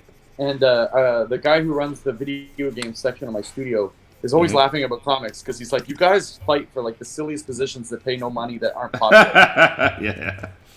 He's like, if we don't sell this many millions of games, like the game is like canceled and it's a gigantic failure and loss. Yeah. So we're in a scenario where it's cheap to make what we do relatively. Yeah. Right? Why would you want to just go work on something at Marvel and DC? And we're in a scenario where these publishers back in the day, and even up until like probably the late 90s, early 2000s, they brought a giant fan base with them. Right? So if you got a shitty page rate, like let's face it, the page rates haven't really moved since what, the 70s? Oh yeah, 1970s you could make more as an entry-level artist at Marvel or DC than you can do now as an entry-level artist, which is just abhorrent. Oh, no. Yeah. No, but it's true. Sorry, right? I froze there. But no, it's okay. But you make all this money in royalties, right? You make that big, huge thing of royalties because every comic, like if in the 90s, if your comic sold under 300,000, it was basically canceled, right? Yeah, exactly. Yeah. Yeah. So the royalties that would come along with that shitty page rate made it like a great job. But now they don't have the fan base or the sales or the royalties, but they're still paying the same shitty page rate. Oh yeah, and they've also changed the royalty schemes on a lot of these things where now you need a higher sell to get your royalties. So now, like I know books that I've worked on that I got a regular royalty paycheck on have just kind of dwindled because, Disney increased the threshold basically. Yeah, there you go. There you go. Disney. Because they don't want to give away money. They don't want to give away money. No. So we're in a scenario where it's the Wild West now. And we can make more money not being with them. So why would you be with them when you could just go make your own stuff? Yeah. Oh, I agree with 100%. I mean, there's a little bit of elbow grease there where now we have to like set up little offices with like people that help us. But like, isn't it far more exciting and rewarding? And like, not only are you creatively completely rewarding, but also monetarily it pays better. Yeah. I just think there's a lot of artists out there who are not interested in creating worlds. They like the worlds that they grew up on, like the Batman and the Superman, and they want to work on those titles. Yeah. They don't have the ideas. They're not even interested in making worlds and stories. I know a lot of art guys, a lot of friends that I know that are just like, I don't know. I'm like, don't you have your own stories you want to tell? They're like, nah, not really. I'm like, yeah. Funny, like I remember in college, I'd have friends of mine who now work in the industry, but they'd always be telling me like, I got this great idea for a Captain America story or a Doctor Strange story. And it was like something I never did. I was always making my own characters. Same. You know what I mean? And it was like, it never even occurred to me to do these stories for these other properties. And I was like, well, someone else is doing that. I don't need to do that. I want to do something cool that's my own. But then you get sucked into this thing and, Yeah, I know Cook was like that. Cook was always like, I don't like making my own stuff. I just like playing in other people's sandboxes. Yeah. I that's quite common. I was actually, the more and more I've talked to artists, they're just like, they're content doing that. They're like, no, I want to kind of make my name at doing that stuff. I'm like, oh, okay. I'm just saying it's going to be a lot harder for you to make money that way. Oh, totally. Like, I mean, artists now are like almost completely expendable. Well, the other thing too is, right, like as a creator, like, you have, just like any sports figure or actor, you have a shelf life for a certain amount of time, unless you're constantly evolving your style and changing, because like, the whatever's popular is going to drive, the trends, the visual trends, right? And if you don't fit that style, then you're going to get less work if you're working for companies. But if you at least create your own thing, then you at least have your people that enjoy your story, want to hear what you want to say, and they're going to be along for the ride. You know? Yeah. So I'd rather do that. For I the mean, long term. you even remember when I was in the studio, we all just like looked up to Mignola. Oh yeah, We're all yeah. just like, God damn, Mignola. Yeah, He's got it going on. Prime example. You know, it's funny because like when we tried to do it back in the early 2000s, the means weren't really there. No, they weren't. To do what we wanted. Like you had to like either do merchandise or advertising on your website or all these things, right? And if you want to do your own book, it was like just impossible, cost prohibitive, right? And Oh yeah. you know, so it just like, but now it's just that much more available to us, and able. Like I remember sourcing printing costs back in the early 2000s, and you know, unless you went to China, but even back then it was such a foreign idea for an individual like us, like a company that would do it no problem, but for us to actually do that back then was just so much more legwork and difficult to do. Where now it's just like, yeah, just call someone. I have like so many contacts like in China, just like, oh yeah, here you go. Or even Canadian printings come down and American printings come down in cost, so it's just like, you know. Yeah, they finally had to compete. Yeah, exactly. Yeah, that was good. Because I remember looking at Canadian pricing before, and you're like, oh my god. Yeah, you're like, forget it. They're not even. They're not even in the game. Like it's way too expensive. Oh yeah, like I remember like something that might cost me now to print maybe 10, 12 grand. Back then was like 40, 50 grand to print the same thing. Yeah, so totally. You're like, what the fuck? Like, what the hell's going on here? Yeah. No. I'm glad that changed. Oh yeah, 100%. Yeah. I mean, it's still expensive, you know. Like if it totally is. If I want like 1,000 books, it's still like $6,000. Oh yeah, no, 100%. But it's a more achievable, right? And now you're building your audience, that the fans of Lethal, the fans of Andy, the fans of, you know, the things you guys are doing, and hopefully those people support. Yeah. And you know, get interested. Then you know, you build a company. Yeah, it's yeah, that's what I'm doing, man. It's very exciting. I saw Carl promoting that the books are done and they're coming. Carl's books were, I think he had them in hand, I believe. Yeah. Oh yeah, yeah. I lifted, for him and I lifted 3 tons. Oh god. 3 tons of his books. That's crazy. So those books are gorgeous though. He's done like the packaging on them, like the furry covers and all that stuff. Yep. Just ridiculous. Totally. So I don't know if he told you. He probably didn't tell you. But like, so printing a soft cover is about $15,000. But printing the hardcover was like 30. And like he was at like $60,000 or $75,000 in that range. And he was like, I'm gonna do the hardcover. Yeah. And Masao and I were like, for like a week, just like, you're fucking crazy. You're gonna be giving away all your money. Like your money's gonna be gone. It's $30,000 for printing. That makes it heavier for shipping. Shipping's gonna be whatever. You're gonna come out of this making $10,000, but you made $70,000. Yeah. Right? And he's like, no, I'm doing it. And we were like, oh, he's crazy. Like, I literally was trying to talk him out of it for days. Okay. And then he goes and he launches it. And like, it was right with 1 week to go. Yeah. He said that. And he got a deal through his printer. The printer basically said, you know, I'm already doing the insides, so I'll give you a deal. But even still, as soon as he announced it, he shot up another like $50,000 or $60,000. Oh yeah. Well, and we were all like egg all over our faces. Like idiots, like not even idiots. We were just trying to be cautious and like so he would make money. And like wow, just like no. It was a smart move because there's so many people who already had, like myself. I had volume 1 and 2 and the hardcover already, and while I wanted to support it with the soft cover, I was like, I'm gonna have 2 hardcovers and a weird dinky soft cover beside it. I was like, no, I want the hardcover. So as soon as that came up, it was like, you know, probably another 1,000 people like me who were like, yeah, fuck it, this is what I want. Yeah, you know. Yeah, and that's what happened. And like, holy shit, I'm so thankful it did happen for him. It's so cool, and he totally proved us wrong, and it's very, very cool. Very, very cool. But wow, I was shitting my pants for a while there. What's the plan then with Lethal? Like, what are you thinking with it? What do you mean? You just gonna keep doing it? Like you want to stay just in comics, or you got other ideas?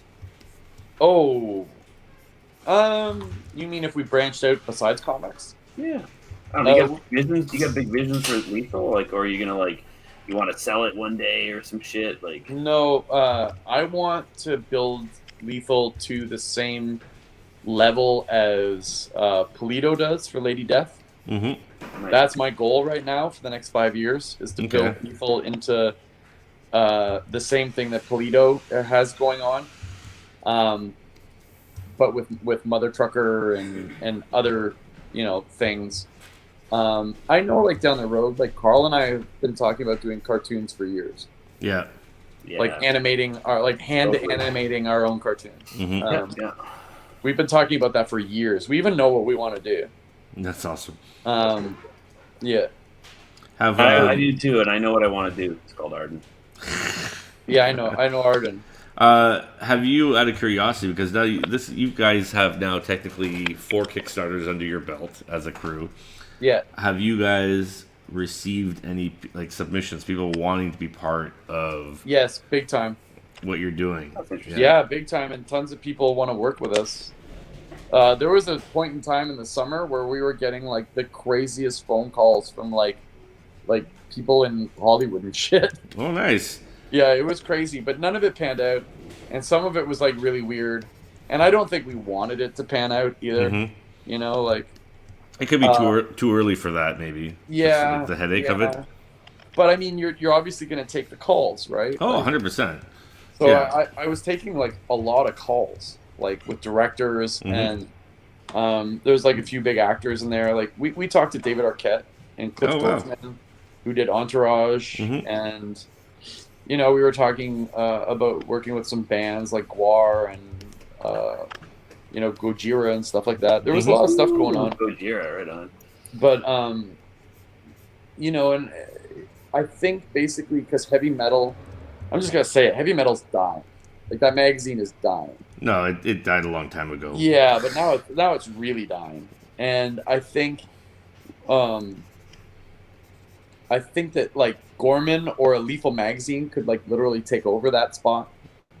And if you do it right, yeah. That was kind of like the idea behind the Gorman magazine, but Gorman's also to branch out. You know what I mean? It was basically it's a giant branch out scenario, and we're gonna do one more Gorman next year, and then we'll probably just turn it into the Lethal magazine.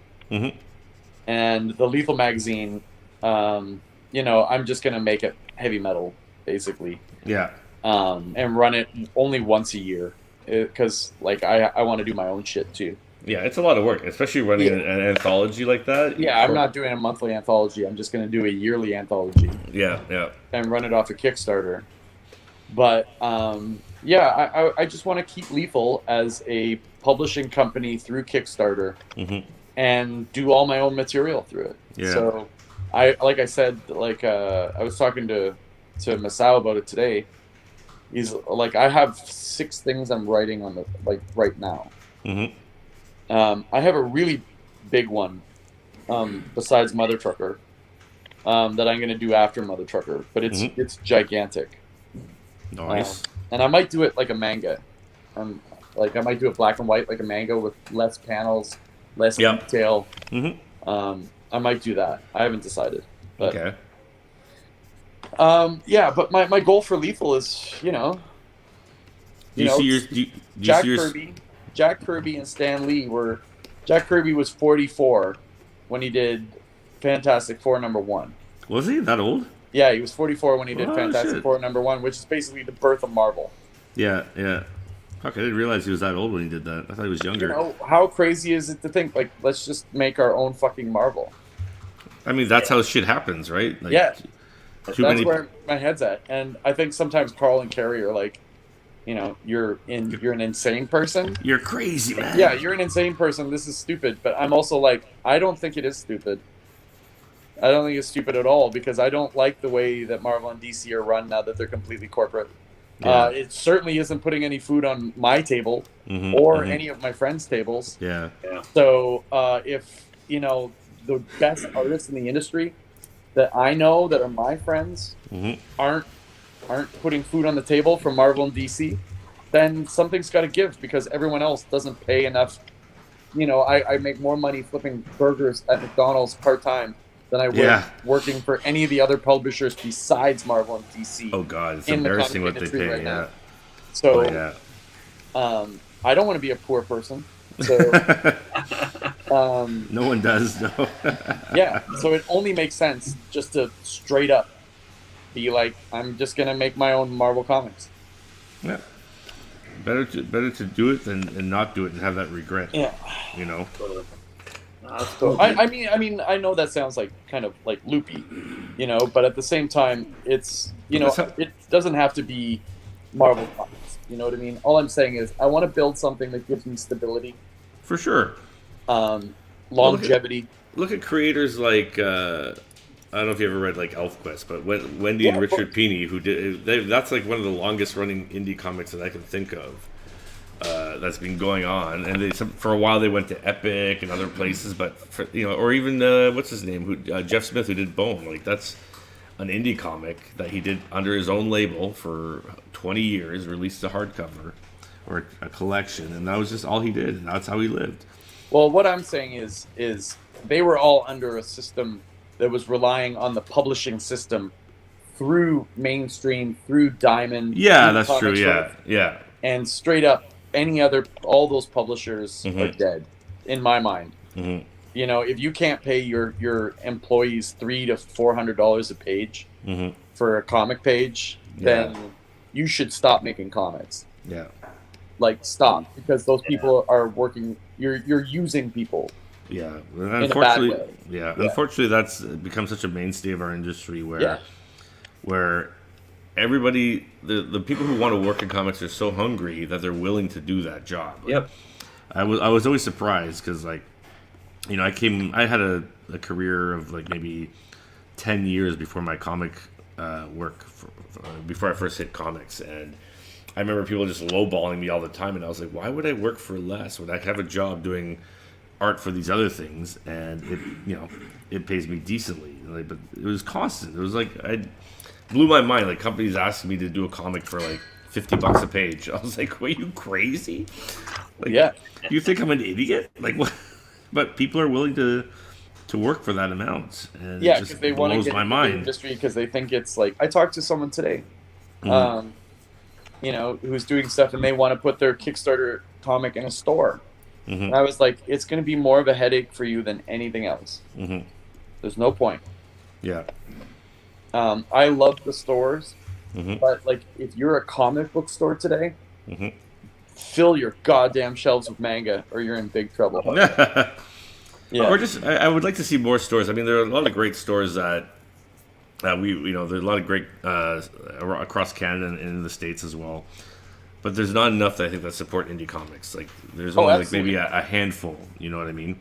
And God bless those stores, but the majority of them just rely on Marvel and DC. Dude, when I was working on Southern Cross, I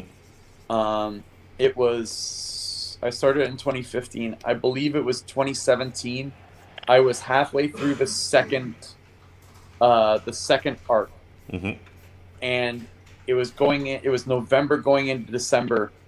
And DC decided to double ship all the arcs. Yeah, I remember that, yeah. My sales got cut in less than half.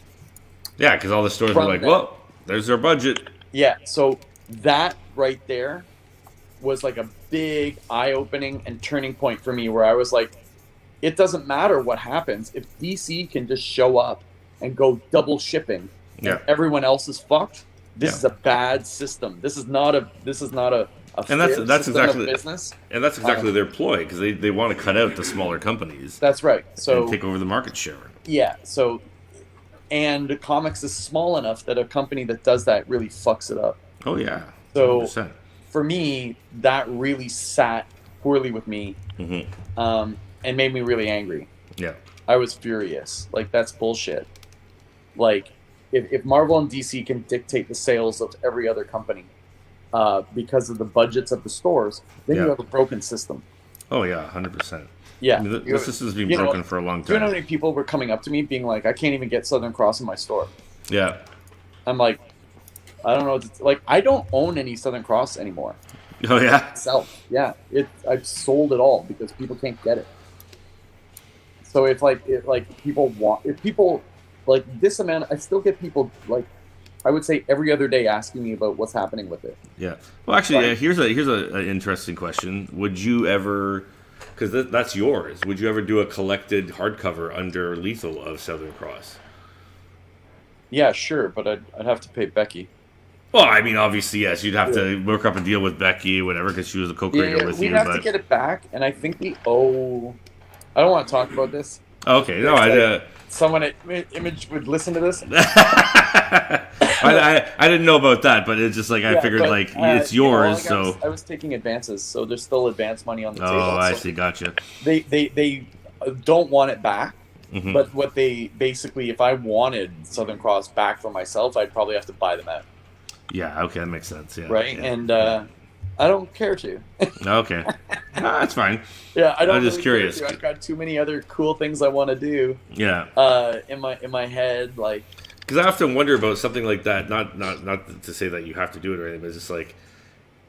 It's sometimes I wonder if books like that suffered because they just weren't, like you said, they were cut out of stores, right? Like, yeah, is it a book that could maybe bring you in $200K on a Kickstarter because no one could get it and they could finally get that collection and and stuff, you know what I mean? So it's an interesting. Like if I was to kickstart Southern Cross, like a complete 3-volume. Yeah, like or a big omnibus hardcover or whatever, you know what I mean? Yeah. Hell yeah, I'd make a lot of money on that. You know. Because it's like people couldn't get it. Really well. That would do really well. Yeah. But I don't think it's worth buying it back from them. Oh, yeah. And then I'd have to get Becky to write 3 more issues, and I don't want to go back to trying to get Becky to write stuff. Oh shit! So you guys never finished? No. Oh, no, I remember you taking over some of the writing at the end. Yeah. So I took over an issue, and Becky was like pretty pissed off about it. Okay. Right, but I was just kind of like. It was like every day I was asking her to write me something, and it just wasn't happening because she had too much other work. Yeah. You know, and then I was like, I need, like, so I talked to Pepe in Spain, and Pepe's a manager, and basically the biggest thing and problem at Marvel and DC is the writers they give out their scripts piecemeal. So you're only getting Trust me, I know. Yeah, you're getting 2-3 pages at a time or 1 page at a time. Yeah. You can't work on a comic book that way in art. No, it's awful way to work. Yeah, you have to have your entire script. If you don't have your entire script, you can't properly lay out a comic book. I'm sorry, that's the truth. No. Otherwise, you're getting garbage, which is why no offense, but like Marvel and DC Comics are garbage is because they're probably getting piecemeal scripts. So every page is basically a glory page, like the Jim Lee style, where it's like 1 page is big because that guy got that 1 page today, and how do I make this 1 page pop? It's not going to flow properly with good storytelling unless you have the full scripts there in front of you. No, it's hard to. I can't do it. I can't do it. I need a full script there so I can see the beats. Yeah. Right.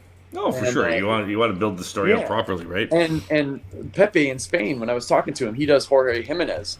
Right? He was like, if I was the editor, I'd be like, okay, the writer has to turn in 6 scripts of the full arc before the arc even starts. Yeah.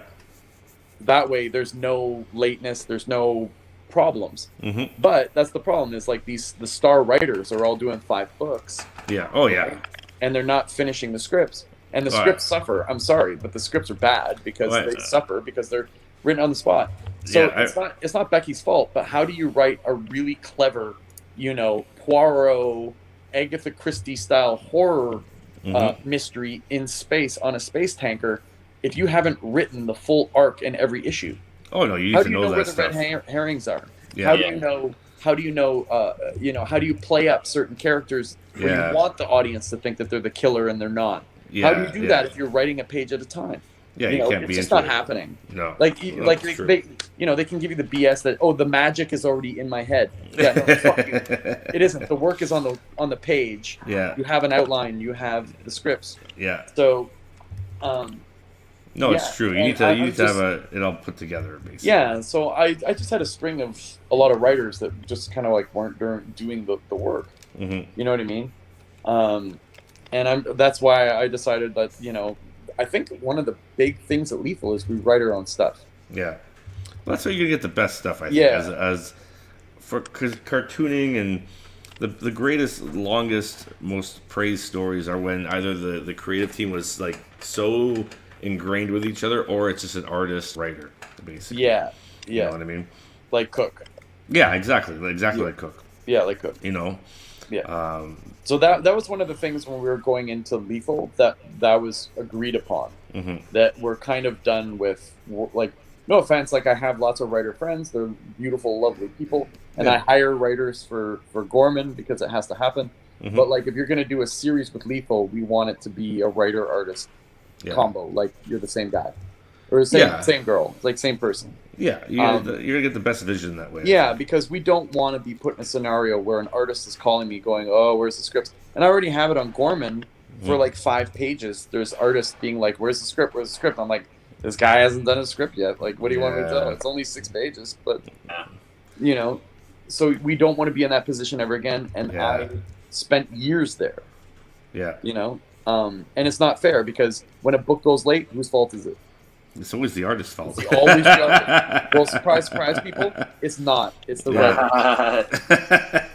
Surprise. It's not. It's the writers giving. It takes me 6 weeks to write a book. Mm-hmm. So what do you think happens when the writer hands in their script on the art deadline? Yeah, exactly. Yeah. You know, like Shite. There's nowhere to go. Yeah. And they're all lovely people. They're great people. They're nice. But like, you know, I just don't want to be in a position where I have to wait for my scripts. And I want to be my own writer now. Like, I want to tell my own stories. Like, I want it to be my ideas completely. Like, well, you're gonna get the purest vision that way too, right? Like, you're gonna also get the awesome stuff. Also, I don't know if you guys ever feel like this, but I'm kind of like, I think I have cooler ideas than a lot of the people that make this stuff. You know, I do this for a living for 45 years, and like, you know, this is my life. You know, and like, I just have it's time for my ideas to get out there. Yeah. Totally. You know, it was so funny because like, I was pitching Mother Trucker around, and people were like, the second a publisher would hear wrestling, they were like, "Oh, wrestling comic." Oh, really? And I was like, "Well, mine will." It's funny how, like, because I mean, the thing is, like, even when we did, like, when we were doing the TX back in the day, like, I tried taking Kookaburra to a few publishers, and I got some interest, but they're always trying to change it, going, well, what's the audience? Who do we have to dumb it down, or we have to make it higher, or this is too sexy for a kid's book. You might want to. So they're always. I'm like, how about you just let me do it, and then the audience will come. You know what I mean? And I find that's something that when you do your own way, whether it's a Kickstarter or online webcomic, you know, that's the purest form, and that's where your audience is going to show up and basically discover your work, but also they're going to get the best product, basically. And when I was doing Kookaburra, I remember like I get emails from like a father going, "Hey, like I love your comic and I read it with my 6-year-old daughter. She loves it too." And I'm like, "Well, there you go. Like you don't have to, you know, gear it towards whatever. Just do an awesome story, and have it build from there. You know."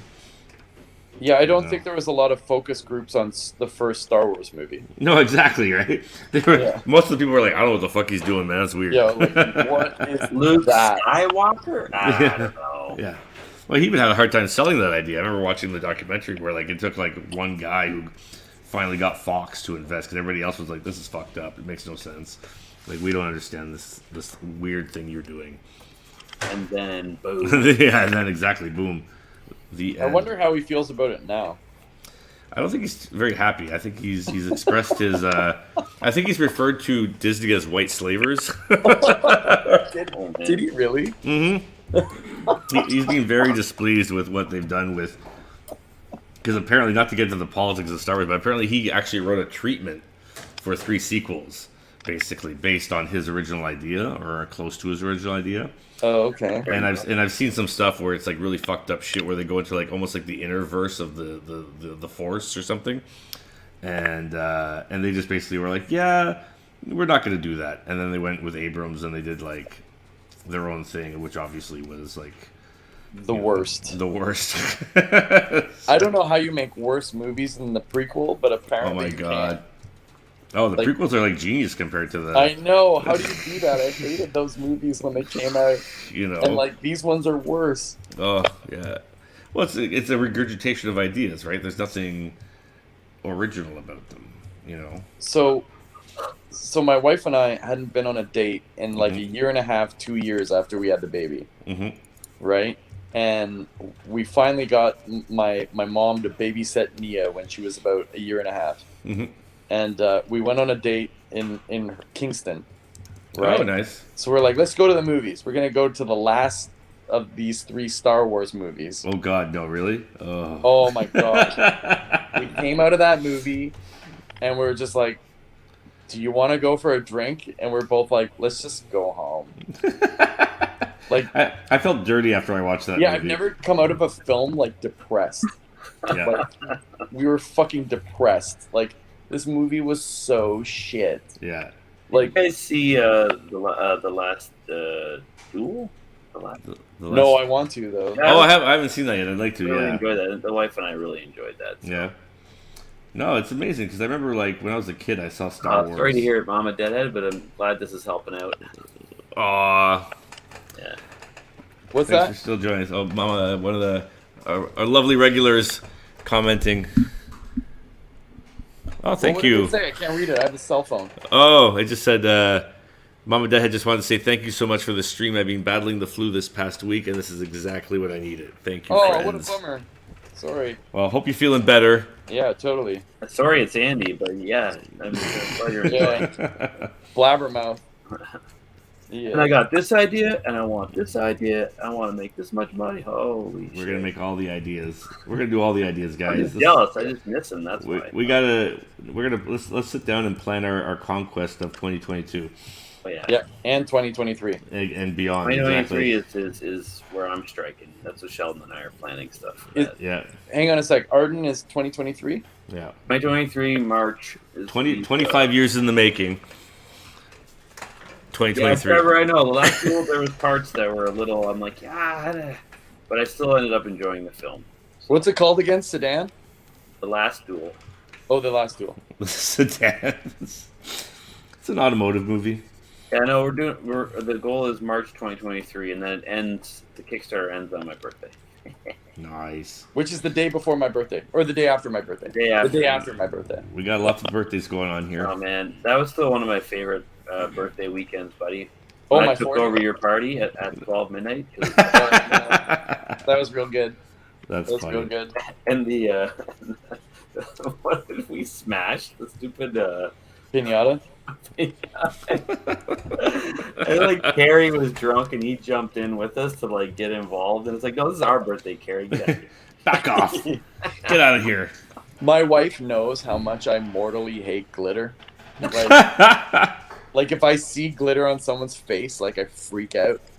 It's like, get that shit off your face. Surprised we don't come across that with in wrestling. So Yeah, I was gonna say, like, Happens. there's not gold glitter guy. Yeah, there's glitter guys. Yeah, there's glitter guys. I'm fighting a glitter guy on Saturday.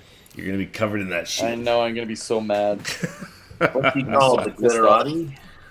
The glitterati. Yeah, the glitterati. I'd be so mad when I get that TM. glitter on me. It's an Arden. It's gonna be an Arden, so it's TM. Yeah. Well, I'm excited for 2023 when you finally make a comic. Woo! We're doing our weekly thing. That's coming back. Oh, that's cool. And then because we had to take break for Sheldon's Kickstarter thing, so Yeah. we're coming back probably in early January. So, I like it. and I'm gonna lean on all my art friends for Kickstarter help and artwork. For so pinups, alternates. I'll be there. Instead of payment, right? It was that was the deal. Yep. You got it. You have a cover coming from me, my friend. All right, I want it to be good though. Okay. I'll try to do I'll try to do a good one. I did an amazing one for Carrie. Why is everybody so mean? I love him. That's why we have to. I know. I'm kidding. I'm kidding. I'm We used kidding. back in the day, we go to conventions, and he'd always ask me, "How much did you make?" I don't know, like $500. You're like, "Fuck you!" Like, you made like $63 or something. What? It was always because you're so annoyed because like you weren't doing your own thing, which you are now, which is doing awesome. But back then you're struggling with that. Same with me. I was doing Capcom stuff, right? I didn't even really like doing comics, right? But that was kind of the joke because like, yeah, not trying Actually, to. it's a joke with Carl and I where we always fail at Comic-Con. You fail at Comic-Con, is that what you said? Yeah, Carl always fails at Comic-Con too. The two of us always fail and never make any money at Comic-Con. Yeah, I'm the same way. Yeah. It's rare. I'm all over the map, man. I don't eat, but the thing is, like, I don't really care. I'm there just kind of for the fans and the friends, right? Like, Yeah. I got a job, yeah. and I'm like, eh. Yeah, but then when Hepburn's sitting beside you and he just made $6,000 and you made $100, Yeah, right. you're like, fuck you, dude. Oh my god. Have you seen the ad for the Xmas card that when you open it doesn't stop and plays the music forever? Then when you rip it up, it glitter bombs you. I don't like that. I don't have a mailing address. That is evil. I don't like that at all. That's not cool. I don't like this idea, Sarah. That sounds Oh my horrible. god. Yeah, we're coming up here on 2 hours, guys. So, Oh shit. is there more? Where can people see your shit, Andy? What's the best way to get? Are you kicking me off? Is that what you're doing? Yeah, we're ending soon. Yeah, it's. We've been talking about business. When do we get to talk about personal stuff? Oh, buddy, I'm zonked. I'm going to bed. I haven't drawn all day, bro. We can have a part 2. God, you're such a pussy. Yeah, We'll let's have do a part two. We can do a part 2 for sure. Just do it next week. There you go. We can do it. Well, It's not- what are we gonna do next week? It's like our last. This was our last guest episode. Next week, what are we gonna do for next week? We think we were gonna have like all the guests back and have a big like drink fest for Christmas. Just kind of shoot the shit and laugh. Shoot the shit. Oh my God, it's almost Christmas. Mm-hmm. All I Exactly. want for Christmas is Vedder in my stocking. Better the better. Better Vedder. Vedder in my Buddy, stocking. I really want to go back up to Montreal and see you guys, and I might try and bring the wife this time because. Oh yeah, do it. We'll have fun. I'd like her to see Montreal. I don't think she's ever been there, so. Oh, Really? shit. And we had a Wow. great time there last time, and like, man, I'll never forget that the food we ate there in old Montreal there. Ramon. Oh shit. Oh, that place yeah. we went to? That was yeah. Like Rob's a big food guy, right? So I got this mushroom ravioli kind of. Yeah, I remember that. Yeah. I took a bite and it's like I tasted heaven. I told him, Rob obviously has a better palate. Palate? Thing, and he had it, and he looked at me like, "Holy shit!" Like he was. And so we ordered another one. I was like, I definitely want to go back and try that again, and some other places, right? No, that place was delicious. Yeah, we need to. Well, next time you come, you got to find out a month before so that we Yeah. can get tickets to Joe Beef. Oh yeah. Joe Yeah, Just book some places up. yeah, that place you need a few weeks to book. Beef. What's Joe Beef? Holy shit, dude! It's like the fuck. Oh my God, it's like the craziest restaurant ever. The food there is gonna like you're gonna die. Is it It's the best. vegetarian? Oh, Bonaparte restaurant. Yeah, if you wanna find out about Joe Beef, watch Anthony Bourdain because it's on. Oh, twice. interesting. Oh, I Okay. think no, they have Joe Beef on one and Au Pied de Cochon on the other. Oh, But- Pied de Cochon is delicious. But like he did episodes on them. hmm Yeah. They're that famous. yeah. and- Well, we should totally plan something. Like, I think I'd like. When's the best time to come to Montreal? Like summer or spring or fall? Like, come in like fall is great, like September and October. But like I would come like, May, June is good. Come Yeah. when I get back from Italy. when is that? There you go. I'll be back like end of May. Yeah. Okay. Maybe I'll take the lady up there for a weekend or something. Yeah. There you go. A little road trip. And, Yeah. that'll be good. Can we stay at your place at all, or is there no room? We might have the apartment downstairs for you. Oh. Yeah, there's like an apartment we Airbnb out, so we might be able to get you that. I mean, if you came in the winter, if you came in the winter for any reason from now till March, right? We have an apartment for you that you Oh, can stay in. Well, we love the snow and the cold, so maybe. No, we do. We like the cold. So. But Yeah, if you want to come in like the worst time of year, Oh when yeah, it sucks balls and we all hate each other.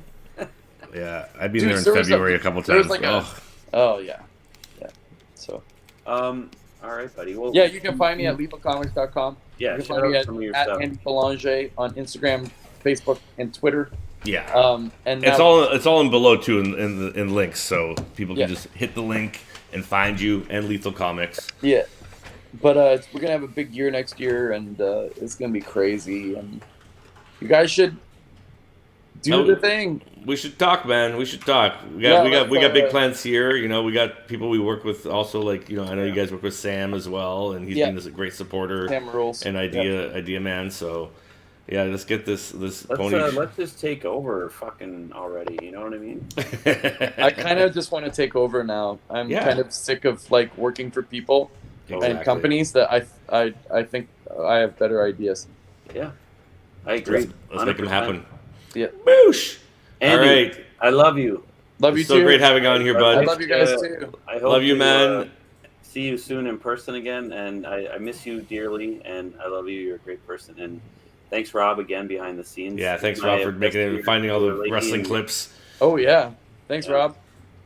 Yeah, Are we buddy. all turning off, or are we going to be backstage where we? We can talk be backstage. We can talk. We can talk a little bit more About, where we talk about backstage. where we did like really bad things like that are illegal. Yeah, no, backstage for a bit there. There's so much we couldn't talk about on here, like you know. That'll be the private Patreon only Yeah, paid that one- episode. That one time Eric killed a guy, So you know, or Ramon streaking. Oh yeah, good old days. There's some camera footage of that Yeah, somewhere. Ramon taking photos of me drunk, naked, when I passed out in a hotel room. Oh my God, I saw one of Eric last time I saw. Oh, He was like, look at this picture of Eric naked Yeah. on my floor, and I was like, "Don't you have one of me like that?" I have a great photo album I want to share with the world one day. Just before I pass away, I'll release it. Yeah, it's a Out bunch into of the world. like bearded, Yeah. naked, fat Yeah. cartoonists. I'm gonna call my big book of bears. This is what it's gonna be. friend. Oh, you could probably sell that as like a bear calendar. Exactly. It's gonna be a great bear calendar. My Come in the favorite cave. My favorite is Eric's his has like him lying there, but then there's a mirror showing the other side. Exactly. I compose these. I like how like, I get that photo a couple days later. I'm like, what the fuck? And actually, I think Rob sent it to Annette, Yeah. and I'm like, what are you talking about? What photo? And she's like, "Yeah, you're like laying on the bed. I'm like, that's some dark shit. Okay, man." hang on a sec. There's no sending those photos to the wives. You don't Exactly. understand. That was Rob's doing. I You didn't know don't any of understand how hard it is to get our wives to sleep with us. We better cut this now. that. All right, it's getting dangerous. All right. Thanks Till everyone next for week. coming by Yeah. and listening to us shoot the shit. And thanks, Andy, so much for coming in. So buddy. much, man. We love talking with you, and we miss you, brother. So Yeah. I'm great gonna be hearing all there- that stuff, and I'm gonna be congrats, there to man. I'm very wrestle proud of soon. you. Very impressed. So Thanks, dudes. All right, man. see We'll talk to everybody you soon. next week. See everybody next Last week. episode. Ciao. Woo! Keep making shit.